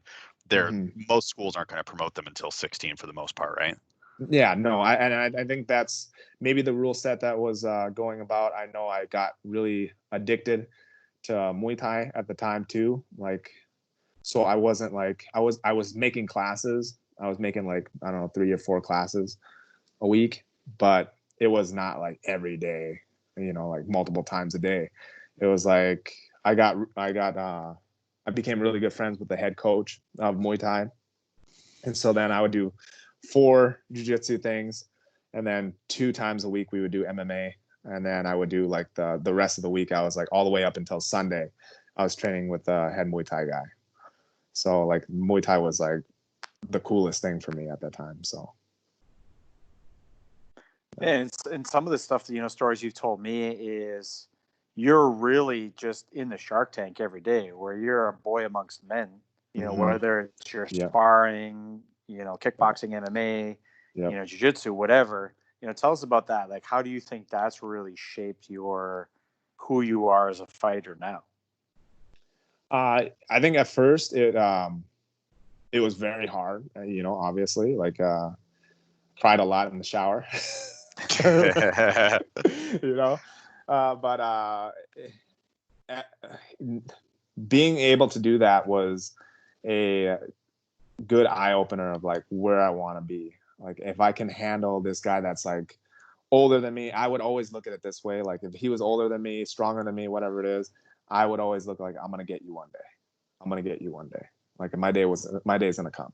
Right. And I would challenge myself because obviously like I wasn't a very big kid. All these guys are adult men trying to fight other people. So we would just, it wasn't at the gym I was at once I actually found a really decent gym and had the ability to actually train with guys that knew what they were doing. It was now at a point where like, okay, like everybody has skills. Everybody's good. It's not just like you're fighting some bum, right? Or you're not sparring some bum. You're not rolling with some bum. So like you're rolling with a guy that's like got real skill. So I had to learn how to do the technique portion. And I knew that I was going to be weak. I knew I was going to suck. So like I had to really study and get better that way. And I think that was like up my level now, because now I'm more physically strong. But I had all the years of being a nail and understanding the technique and understanding strategy. So I think that's where it helps, because I think a lot of people look at me now and they probably think like, oh, I'm like, I'm a fitness trainer. So that's what, like, I'm just in shape all the time.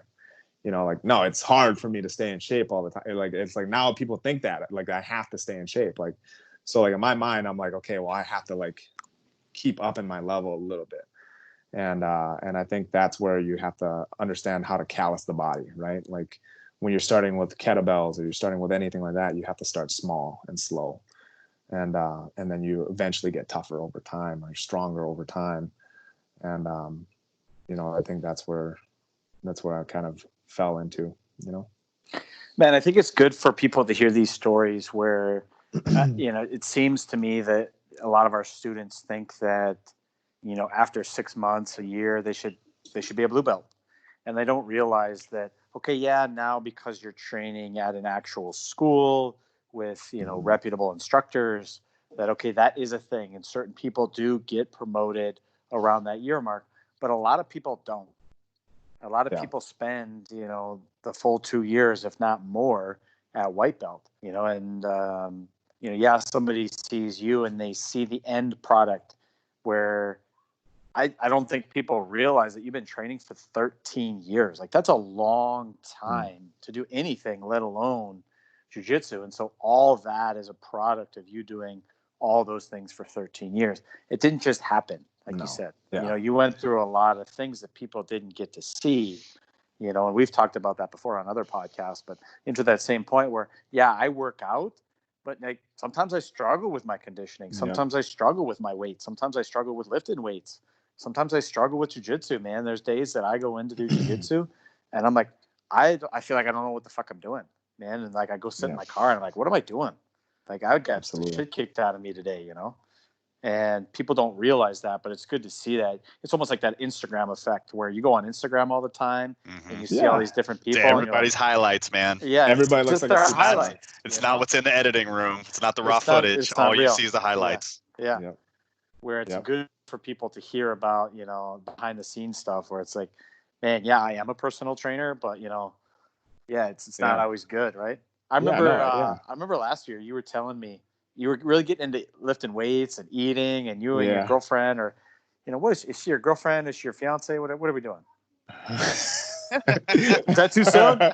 I think Matt Siders had that question on Facebook. No. Did you, maybe see it? No, it says Kelly. Kelly has that question on Facebook. Oh, nice, Kelly. Oh, well, it's whatever, man. The point is you guys were making a lot of food, and you were getting bigger, right? Yeah. What did you get up to? You got up to like close to 2 bills.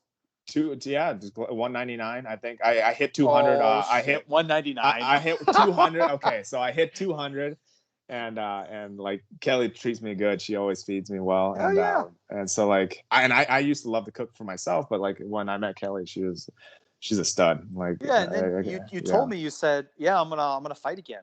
And I said, oh yeah, what weight are you gonna fight at? You said 155. And I was like, Jesus, what do you when? For the You're record, like, guys, a couple months. 155. Yeah, no. yeah, 205, right? And you were like just below me, and you were trying to get to that. Well, you know, and that diet and all obviously like having a set weight again. Because I fought at 135, I fought at lightweights before, and I was like, well, I know my body, how it feels, and I feel good at 160. I feel good at 170, but I'm not that size, right? Like I'm not like my frame is not that like of a 170 or whatever it is. So I know that my frame is fine at 155. I can handle the cutting that weight, not worrying about like dehydrating myself too much, and it's just doing it smart. And I think people think that like, oh, what do you do? Just don't eat. Like, no, obviously you're gonna eat. And you're gonna have to be, you know, like your workouts are gonna be hard. Yeah, you just gotta be disciplined.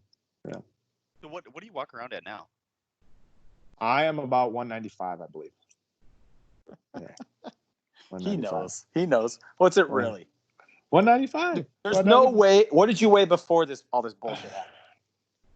I was bouncing back from 189 to 190. So like March 15th, you weighed 190? Yeah, I'm probably about there. So then, yeah, that's probably true. You're probably like 200 now. Because nobody's losing weight during this shit. Oh, I am. I've been running. I've been doing yoga. I've been doing weights. Yeah. Well, I do kettlebells. So as of right now, because and this is a good thing for everybody to know too, is like you don't want to physically exhaust yourself in this time, especially like you don't want to crush yourself every single day, right? With like hard weights and all that stuff, because you want to do something that's like gets that heart rate up a little bit.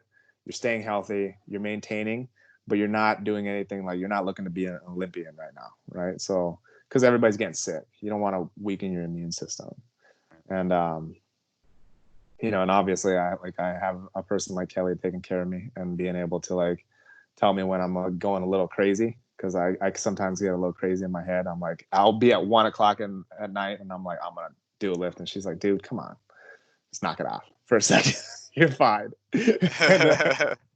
And so, you know, and you just gotta you have to be okay with doing just enough right now, you know, and just get by, do that little bit, but make sure you're doing something. So, you know. Got another question for me? I'm gonna hold on a second. I gotta find something here, Rob. I got something for you to pull up while I ask the next question. Oh God. Are you texting it to me? I'm gonna send it to you via Facebook here. All right.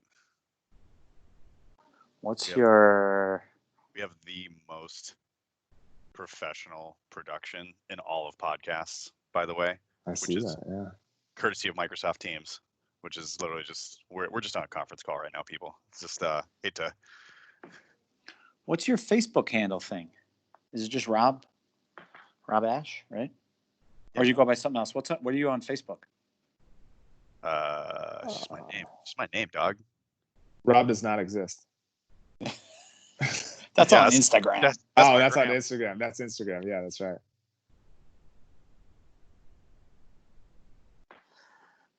I'll figure it out. All right, man. Next question. How did you get your purple belt? Or when did you get your purple belt? What the hell? I think it was like 2016, 15? 2016 maybe, I think.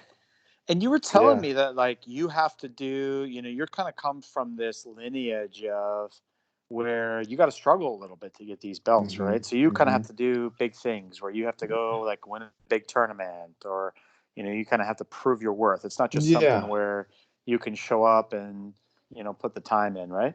Yeah. And like, I think it was just, like a lot of it was just like showing up, being an example for the other lower belts, not like it's not always about like the glory, but it's also about like the, just like the mental attitude and how you hold yourself when you get to that level. Because I think a lot of times that's where we get mistaken, is like, oh, I have to just be super, super good, and like, yeah, there is a point where you do have to be good. Like, you obviously, like, you want to match what is covering your back and your butt, but like, you also have to understand, like, like, how are you holding yourself through this time? Like, what are you doing? What are you doing to be a good example for other people to follow, Mm-hmm. So. Brendan also wants to know, maybe you already answered this, but he went pretty specific. He said he wants to know what and maybe this is a him story. I don't know. Maybe there's an inside joke that we don't know. But he said, what's your favorite choke to use on a spazzy white belt in your noon class?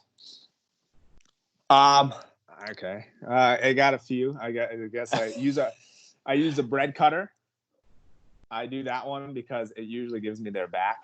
But what it does is it, like, I take all my body weight off, and I just put that around. I just grab the gi from here with my underhand and just put it on the neck. And what it does is, a lot of times new people, they panic. If they're going really hard already, I know that they're going to waste their energy. So I just put that on them so they give me their back. And then I switch from there and I choke from there. And so, like, I sometimes catch them with their hands here covering both face, and then I just put my arm over and I'll like do like a smother. Nicky Rod style. Yeah. I think and like a lot of times I think with the submission thing, there is times where I'm like, okay, I'm gonna get you as many times as I can, and I don't do a lot of like arm locks or anything like that, because with a newer guy, you just can't trust that they're going to tap. Right. But I know that if I put a choke on you, you're going to go to sleep and it's not going to hurt you as bad. Right. It's not going to, like, so like a lot of times people are smart enough where they're like, they see the tunnel and they tap beforehand. And so, and I don't have to worry about breaking your joint or anything like that. So that's where, a lot of times I say, like, I'm like, if somebody's spazzing on me, it's like a vegan that I'm gonna feed meat to. I'm gonna make you eat the cheeseburger and fries that you didn't order. Jesus, that's so dark, bro. So a lot of times, like, you have those guys that like come in and they're just like, they're ready to go, and you're not that level yet. You just like got in and you're not warm or anything like that, and you're just like, okay, I'll just roll light, I like you've said before, hit me as hard as you want to be hit. Right. So I can be the coolest roll, or I can be not a very nice roll for you. So I've seen it. Yeah. I've seen you do that. Pull up that picture I sent you on Facebook, Rob. Oh God. I sent it to you in a messenger. Hold on. All right. While he's doing that, your boy Michael Sullivan, he wants to know, have you ever considered wearing a full leather gi? I saw that. I don't even know what to answer to that. I saw that. I'm like, I started laughing so hard. No, I have not considered that. But if they make a cool enough one, yes. I remember the first time. I think I went to one of Jake's classes and you were there, and like we ended up rolling, and Jake said something like, he said it to me after, so I knew he said it. And I think you asked him about me. You're like, man, what's this guy's deal? And he goes, whatever you do, don't let him get in the over-under because you're going to regret that shit. And I remember, like, the first time we trained, like, I knew kind of you, that you were like a dynamic guy. And I think you sat down to guard and you kind of invited it. And I was like, what the fuck is this guy doing? Is he really sitting down and letting me do this? And I was like, all right, man. I ended up passing like I do. And you're like, yeah, man, that's super legit. Zoom in on those legs, bro. Look at that. Look at that. There's no way that you're getting to 155. Oh, easily. That's a fat leg right there. That's a fat leg. That's like on Kelly's like no restriction diet right there. Kelly treats me too well. I tell you what. We got the short shorts. Oh, can we get a zoom in on those legs? I'm trying, man. It's not working. That is so good. Browser's not feeling it. If anybody at home, aka Ben, wants to make a meme out of that was posted on January 19th Jesus. Yeah. On the Fargo BJJ main page.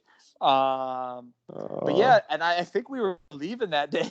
And I think it was probably like January or something. And you had on your flip-flops, your trademark flip-flops. You had on the tightest jeans I've ever fucking seen on anybody in my life. You had on a leather jacket and your aviators. I was like, man, are you going to Top Gun? Like, what are you doing right now, Tom Cruise?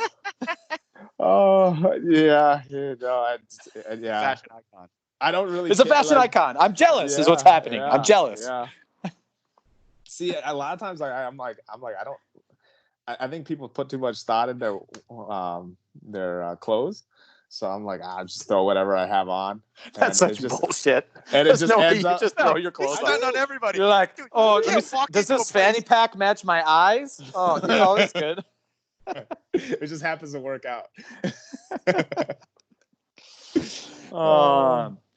All right, man. So next question. Jeff Swinson wants to know. He said, tell the story of being bullied when you were young. And you went into some good stories there, but he has a specific one in throwing a rear naked choke on the bully. Okay, yeah. So that story. I got back from suspension. And in suspension, I used to like watching about, I think I was like, I don't know. I think I was like 11 or 10, or I can't remember what it was. So middle school age, yeah? Yeah, middle school age. And my dad and me used to love watching WWE. And there's something called the sleeper hold, or the snake sleeper or whatever. You have the arm in and you start shaking them. Well, I told my dad to put me in it. And I'm like, put me in this. And it did not work. And I was like, dude, this is fake. This does not work. And I'm like, so then we like try to modify it. And I told him to take my arm out and just grab it, or like just grab it basically like a basic rear naked choke where the palm's on top of your head. And it choked me. And I was like, that's awesome.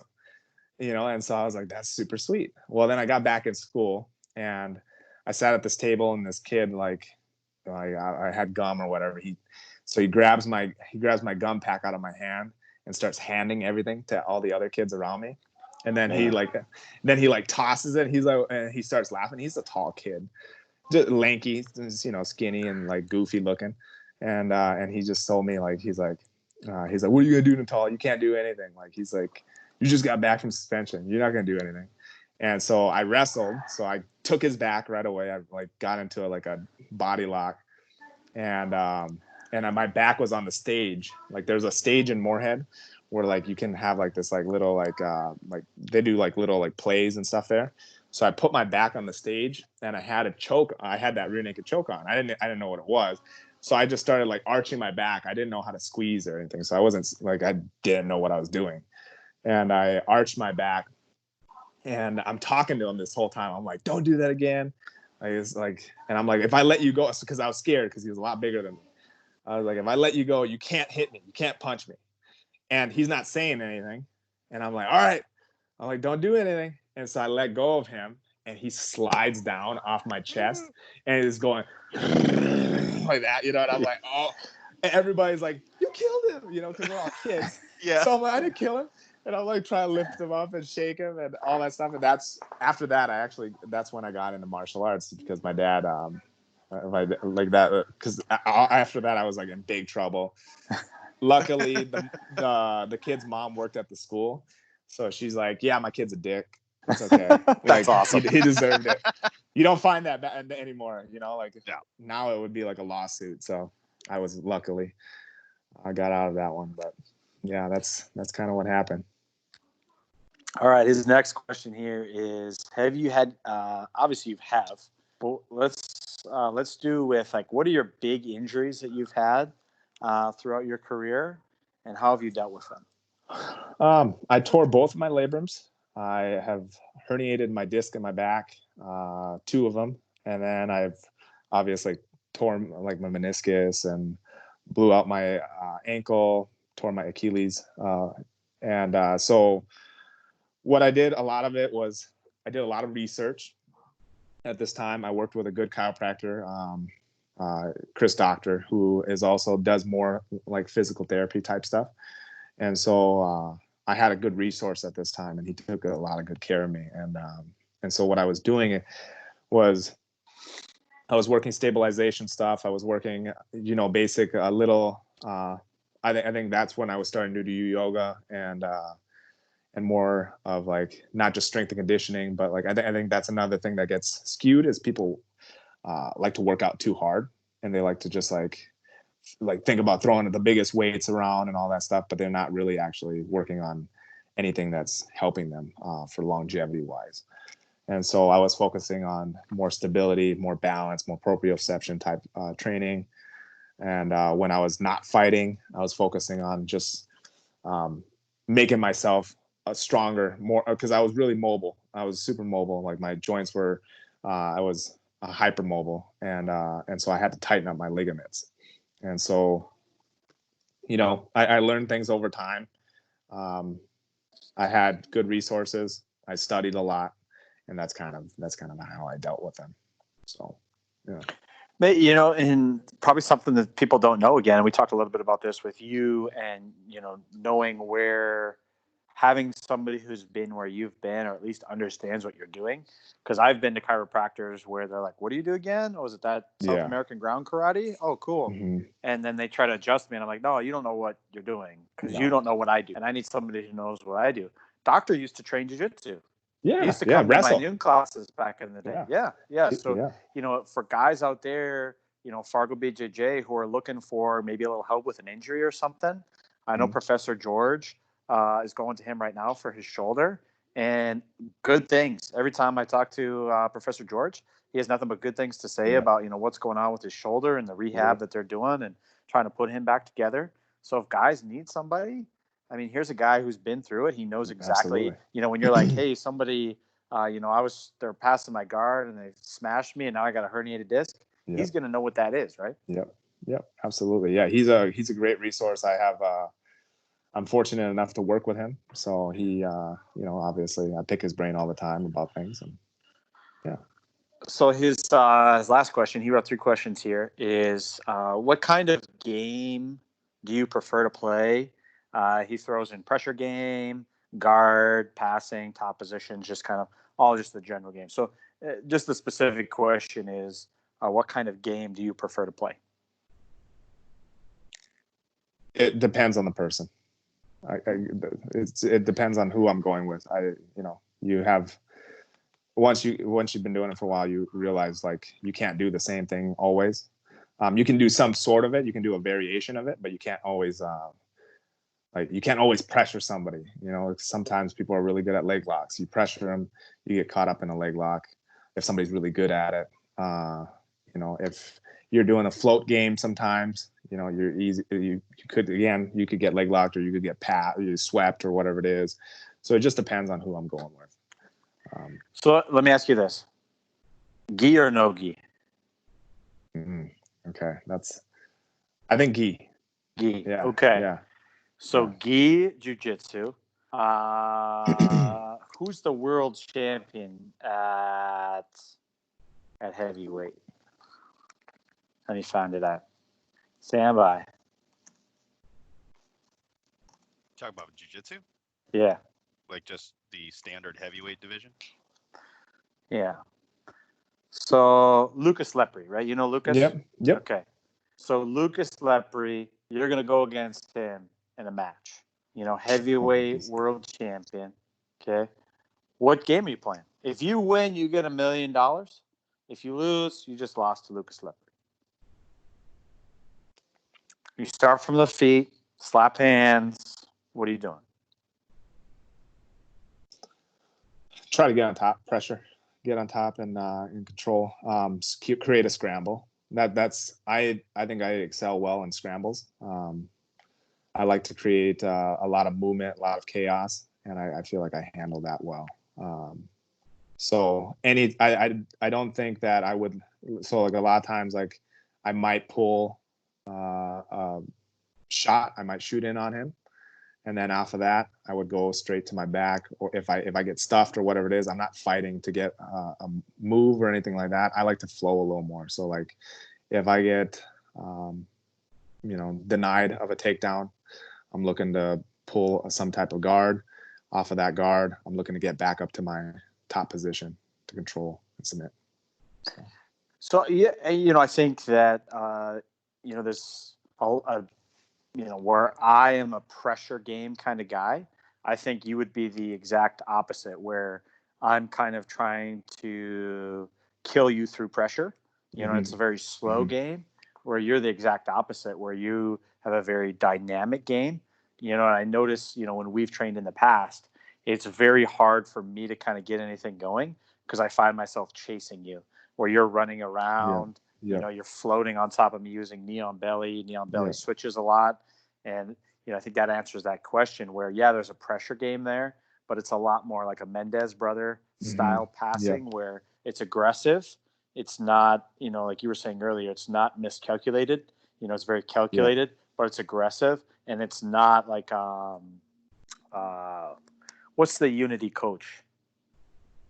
Murillo Santana. Murillo. It's not like a Murillo where like he grabs you and just pulls you in and he's going to pressure pass your guard. To you, it's more of a dynamic style of passing and you're going to make somebody miss, And I try to be deliberate. I try to give them the options that I can handle. So like, I think that's the biggest thing with striking martial arts in general is just giving people options that you can handle and overwhelming their system, Right. So. Right. Yeah, for sure. All right. Michael Sullivan again here. Next up, he said, what kind of exercise has helped your jiu-jitsu? Like I said, generalist kind of exercise, do everything, a little bit of everything. Again, you work your strength motions, but doing a bunch of bench press, doing a bunch of like deadlifts and like heavy squats isn't going to help you really. Right? You're not going to get more dynamic off of that. You're going to get more injured. So understanding like what your main goal is first. So like if I'm looking to get better at jiu-jitsu and looking to do more jiu-jitsu, doesn't make sense for me to squat 1,000 pounds. No, it doesn't. So you have to figure out your priority and then mix it in there. So that would be what I would say. So yoga, some type of strength conditioning, whether it's with kettlebells and then working into plyometrics and stuff like that. And so next question for him is, which martial art do you feel improved your confidence the most? And so tell us again. So you did a little bit of, you said Taekwondo or karate. You did a little bit of God knows what. Kickboxing, Tiger MMA. Yeah. Man, there was a place that I used to work down. I used to work downtown, and I used to drive around, and I was driving through one of the back alleys, like checking on something, and I saw this like, it was that like riveted steel or like riveted aluminum that you can get for like side paneling on different things, and it's kind of like the cool thing to like put that you had on barns or like a silo or something. And so it was like that. And then there was this wood door and it said Dragon MMA or Dakota Dragon MMA. Yeah, and awesome. Then it had like 2 flags above it. And then it just like went straight down. And I was like, man, what is this? Like, it felt like something out of, what's the Last Dragon with Leroy Jones or whatever that. Bruce Leroy. That's a great one. Dude, that's such a great movie. That's what it felt like. I was like, man, what is this? Is this like a secret portal? And so I instantly pulled over. I ran this guy on Facebook, and it was just like this dungeon. And the dude was legit, but that's what he uses his skills for. Yeah, but he just had this like dungeon down there where and he was just doing all sorts of crazy stuff. He had videos of him just out in the woods, just like chopping down trees with samurai swords and shit. And I was like, damn, all right. Damn, son. I mean, that's pretty awesome. Whatever. Yeah, whatever. So what are you into?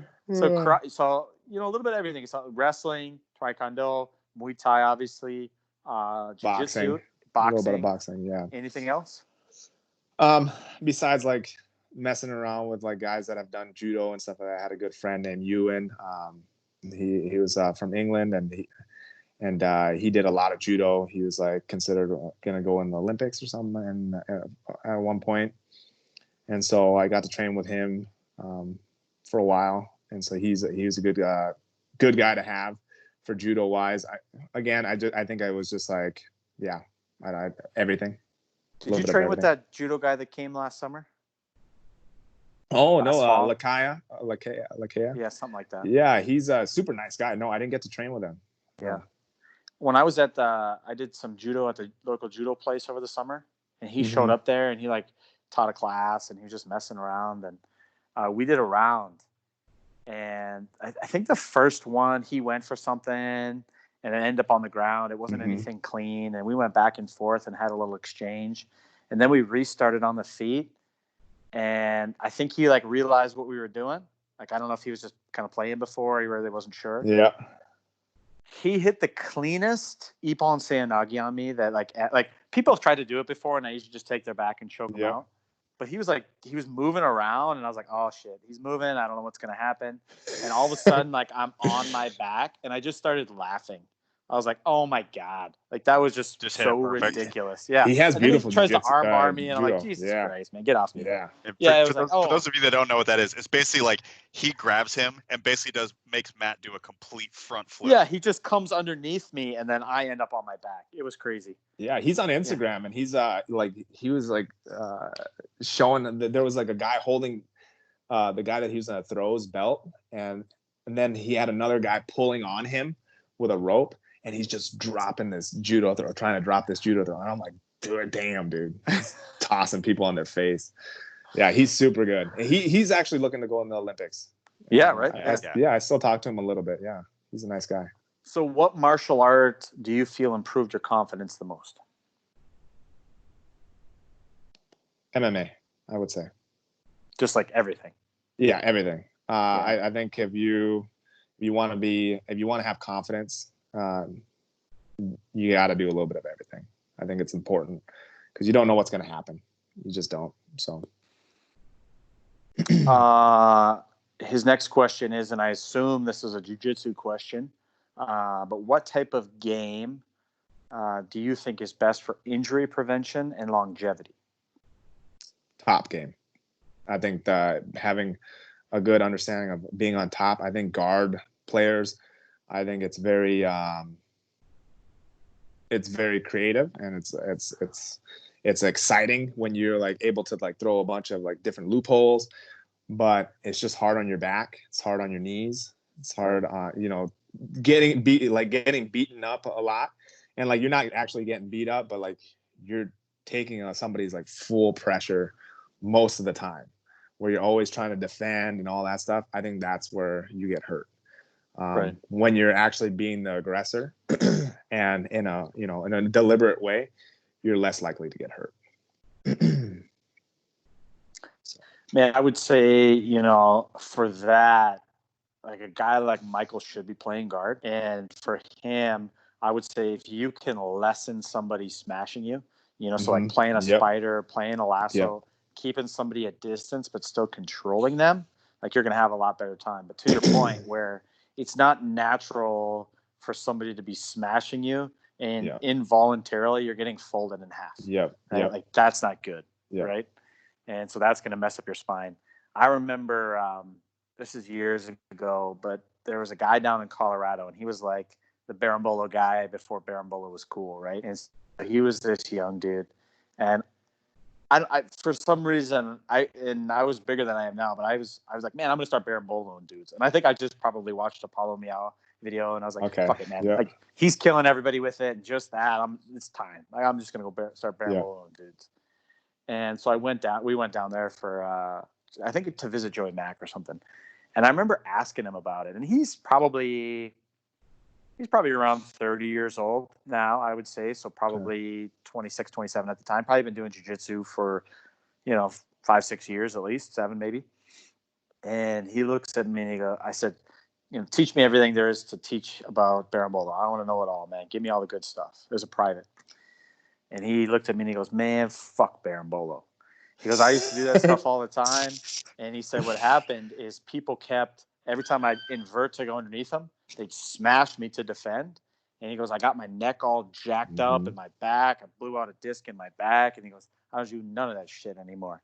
It's all just old school jiu-jitsu, right? With the guys in front of me, old, like half guard sweeps, just the traditional stuff where it's not the new school, it's the old school.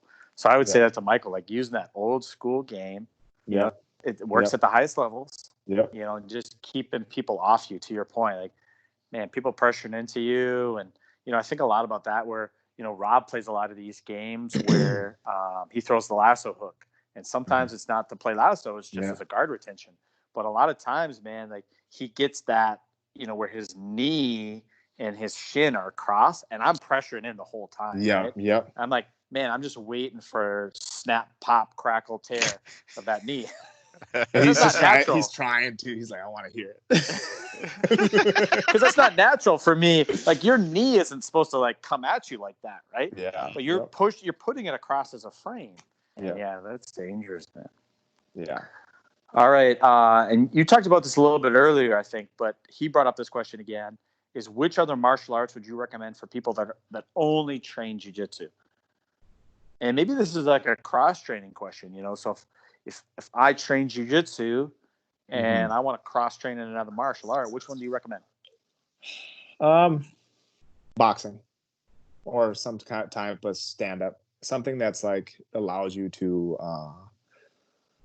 create fast footwork, or something that gives you the ability to actually have like more problem solving, right? So like again, the more practice you have at problem solving, the more practice you have at like the ability to like be strategic with movements and understanding how to create options for that opposite player to make mistakes is going to be important. I think a lot of times we think it's just like, I got this one thing and I'm going to put it against his, you know, and it makes no sense. Like you have to understand like what their skill is and then understand your skills, and you're trying to give him options at what you can deal with. And so like a Muay Thai is fun. Obviously I teach Muay Thai, so I don't want to be like super biased about what I'm doing, but I, you know, like I think some type of stand-up is smart if you're looking for self-defense wise.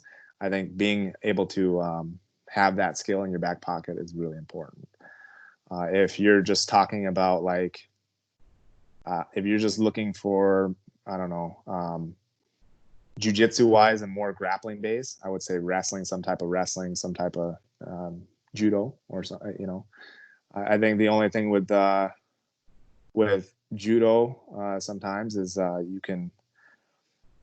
you have to be really committed to like the actual like skill of judo, right? And like that's where it gets difficult. Where wrestling, you can learn how to at least shoot a double leg or a single leg, maybe not going to your knee. I wouldn't suggest shooting to your knee, but like changing levels and getting in, right? I think that's where wrestling is a little easier to learn, and it's like I don't want to say more dynamic, but I want to say like it gives you more of an ability to like grow that skill at some point, right? Because you can add strikes to wrestling, you can add all that.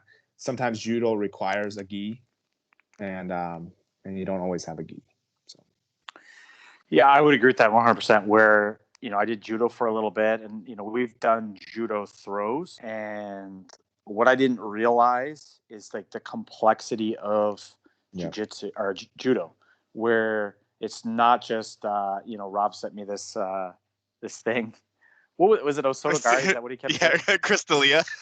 Osotogari. I just do Osotogari. Crystalia's Brian Callen on this podcast was asking It's Joe Rogan, right? It's like if I get into a fight and I come up, what are you gonna do? And it was like just trying to tease him, and Crystalia was just like Osotogari. Osotogari. And they're like, wait, do you actually know what that is? He's like, yeah, Osotogari. And he's like doing the seriously? movements. Like, yeah, and he was like, wait, that's actually right. So like, do you know judo?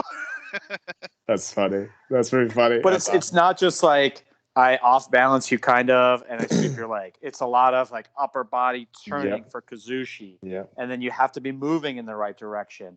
And then you have to transfer their weight. Where I feel like wrestling, where, you know, to me, I've told Rob this before, but what I want from my takedown game is I just want like a dirty single, man. I want like a Nicky Rodriguez. What's that other dude? Pat Cummings. I want like a Pat Cummings dirty single. Like I just need to be able to hook on, get like a knee grab on behind your knee, and I'm gonna get into the position where a scramble is gonna ensue, and we're gonna end up on the ground. Like that's what I need. And I think you know, for Michael, somebody like that, like having like a dirty ankle pick or a dirty knee, pick or something like that, or just a knee grab where you can reach with those big go-go gadget arms and grab somebody and pull them into like a seatbelt body lock or, coming up to just a regular body lock. Man, that's going to take you so much further than taking the time and energy. If you want to learn judo, beautiful, man, but it's it's so going to take complex. away from your primary, right? It's so like you have to switch a primary. So complex. Yep. Absolutely. So it's not you can learn a little bit of Greco. You can learn a little bit of the clinch fighting stuff, and like I think that's huge. If you're not comfortable switching levels, like you can learn the clinch fighting stuff. You can learn how to get a body lock and then trip, and all that stuff. That's there's so many different options there. And to your point, without taking away from your jiu-jitsu, like it's something where you can learn a little bit of a game, like a simple entry, maybe a couple different finishes that don't take away from jiu-jitsu, but are going to level you up in jiu-jitsu. Yeah, absolutely. All right. Daniela, we're not ignoring your questions. You went super deep on us here. So we're going to save those questions for another podcast. She went hard in the paint on these questions, man. They're good questions, though. So we're going to come back to that for another podcast. I think we're going to end with this one. Are you ready? This is from Bailey. He wants to know, what kind of hair products do you use? Kelly makes her own. So I told him, I'm like, that's the most bougie shit I ever heard in my life. It's like, it's so exclusive. Like, we make it at our house and you literally can't buy it. Yeah. Hey, Bailey. That's going to be the next thing. Tomorrow he's coming out. Hey, guys, anybody know anybody who wants some hair products? I'm telling you. Dude, he's just out here, like, just hustling. Serial entrepreneur. Here's a perfect example of like, oh, what did you say? I'm going to go for your throat. Bailey, joking around. Hey, what kind of hair products do you use? Shush your mouth. Jason's response. Hey, Bailey, I make my own. I can also make hair growth products for you too, bro. You interested? Damn, dog. This dude's been struggling with male pattern baldness probably his entire adult life. And you just got to slam him down. I'm giving him a way out of having that problem. What are you talking about? When white belts come to you hard, you give them an option. You give them what they want. So, and he's coming at me with some hair product stuff. So I'm giving. Why didn't you respond to Shehan where he says, "How short are you willing to go with your short shorts?" Oh, well. Small. Like we all know. My shorts are not that short. Actually, my legs are just, it's. We saw your legs. We saw it. He's out here with the 5-inch inseam, but he hikes it up. That's he's rolling up. He's rolling up, right? Yeah. Oh yeah. Rolling up that waist so they get higher. Oh, you got good. You got good quads, man. People got to see that. Yeah. All right, man. We got anything else for us? No, I don't think so. You got a message for your fans? Anything you want to get out? Well, besides that, like keep after it, guys. If you need any help or if you need anything, let me know. I know it's a tough time, so reach out. Don't feel like you're alone. I think this is a time where I think a lot of people think that they don't hear from the usual people, so they worry about it. So just know that us coaches are thinking about you. We want to see you guys, and we care about you guys. So like you guys are what makes us have this kind of life. This is like, without you, there's really nothing. So don't tell the bicycle story. Hey, that was a great story. I heard somebody came up to me. They're like, "That's bullshit." Nobody came up to you. It's like in that story when you're like, yeah, some dude in the parking lot came up to me and he's like, hey, you want a bike? And you're like, no, bro, it's about the car. And he's, no, that didn't happen. I never said it like that. See, that's the same thing. It was like, it's all telephone now. All of a sudden, it's became a kick when it was really a palm to the head. 2 minutes into you talking, I was like, what the fuck is this guy talking about? He's talking about bikes and money and cars, but don't take the bike, take the car. I don't know what he's talking about. All right, so tell these people how they can get a hold of you. You're on Instagram. What are you on Instagram? Natal Training Systems? Natal Training Systems and Venture Fitness. So I'm both of those. And the same thing on Facebook as well. If we need killer workouts, we hit you up. If we need some yoga, we hit you up. If we need some chiropractic work, we hit you up because you know a guy. Yeah. If we need some, I mean, I'm looking at these things right now. We got what is this? Is this halal? Is that what you call that? What's the bread? Challah. Yeah. Challah. Yeah. Challah. So we got bread. breads, we got bakers, we got all sorts of Yeah. stuff. Yeah. Starting tomorrow, you're dropping your hairline.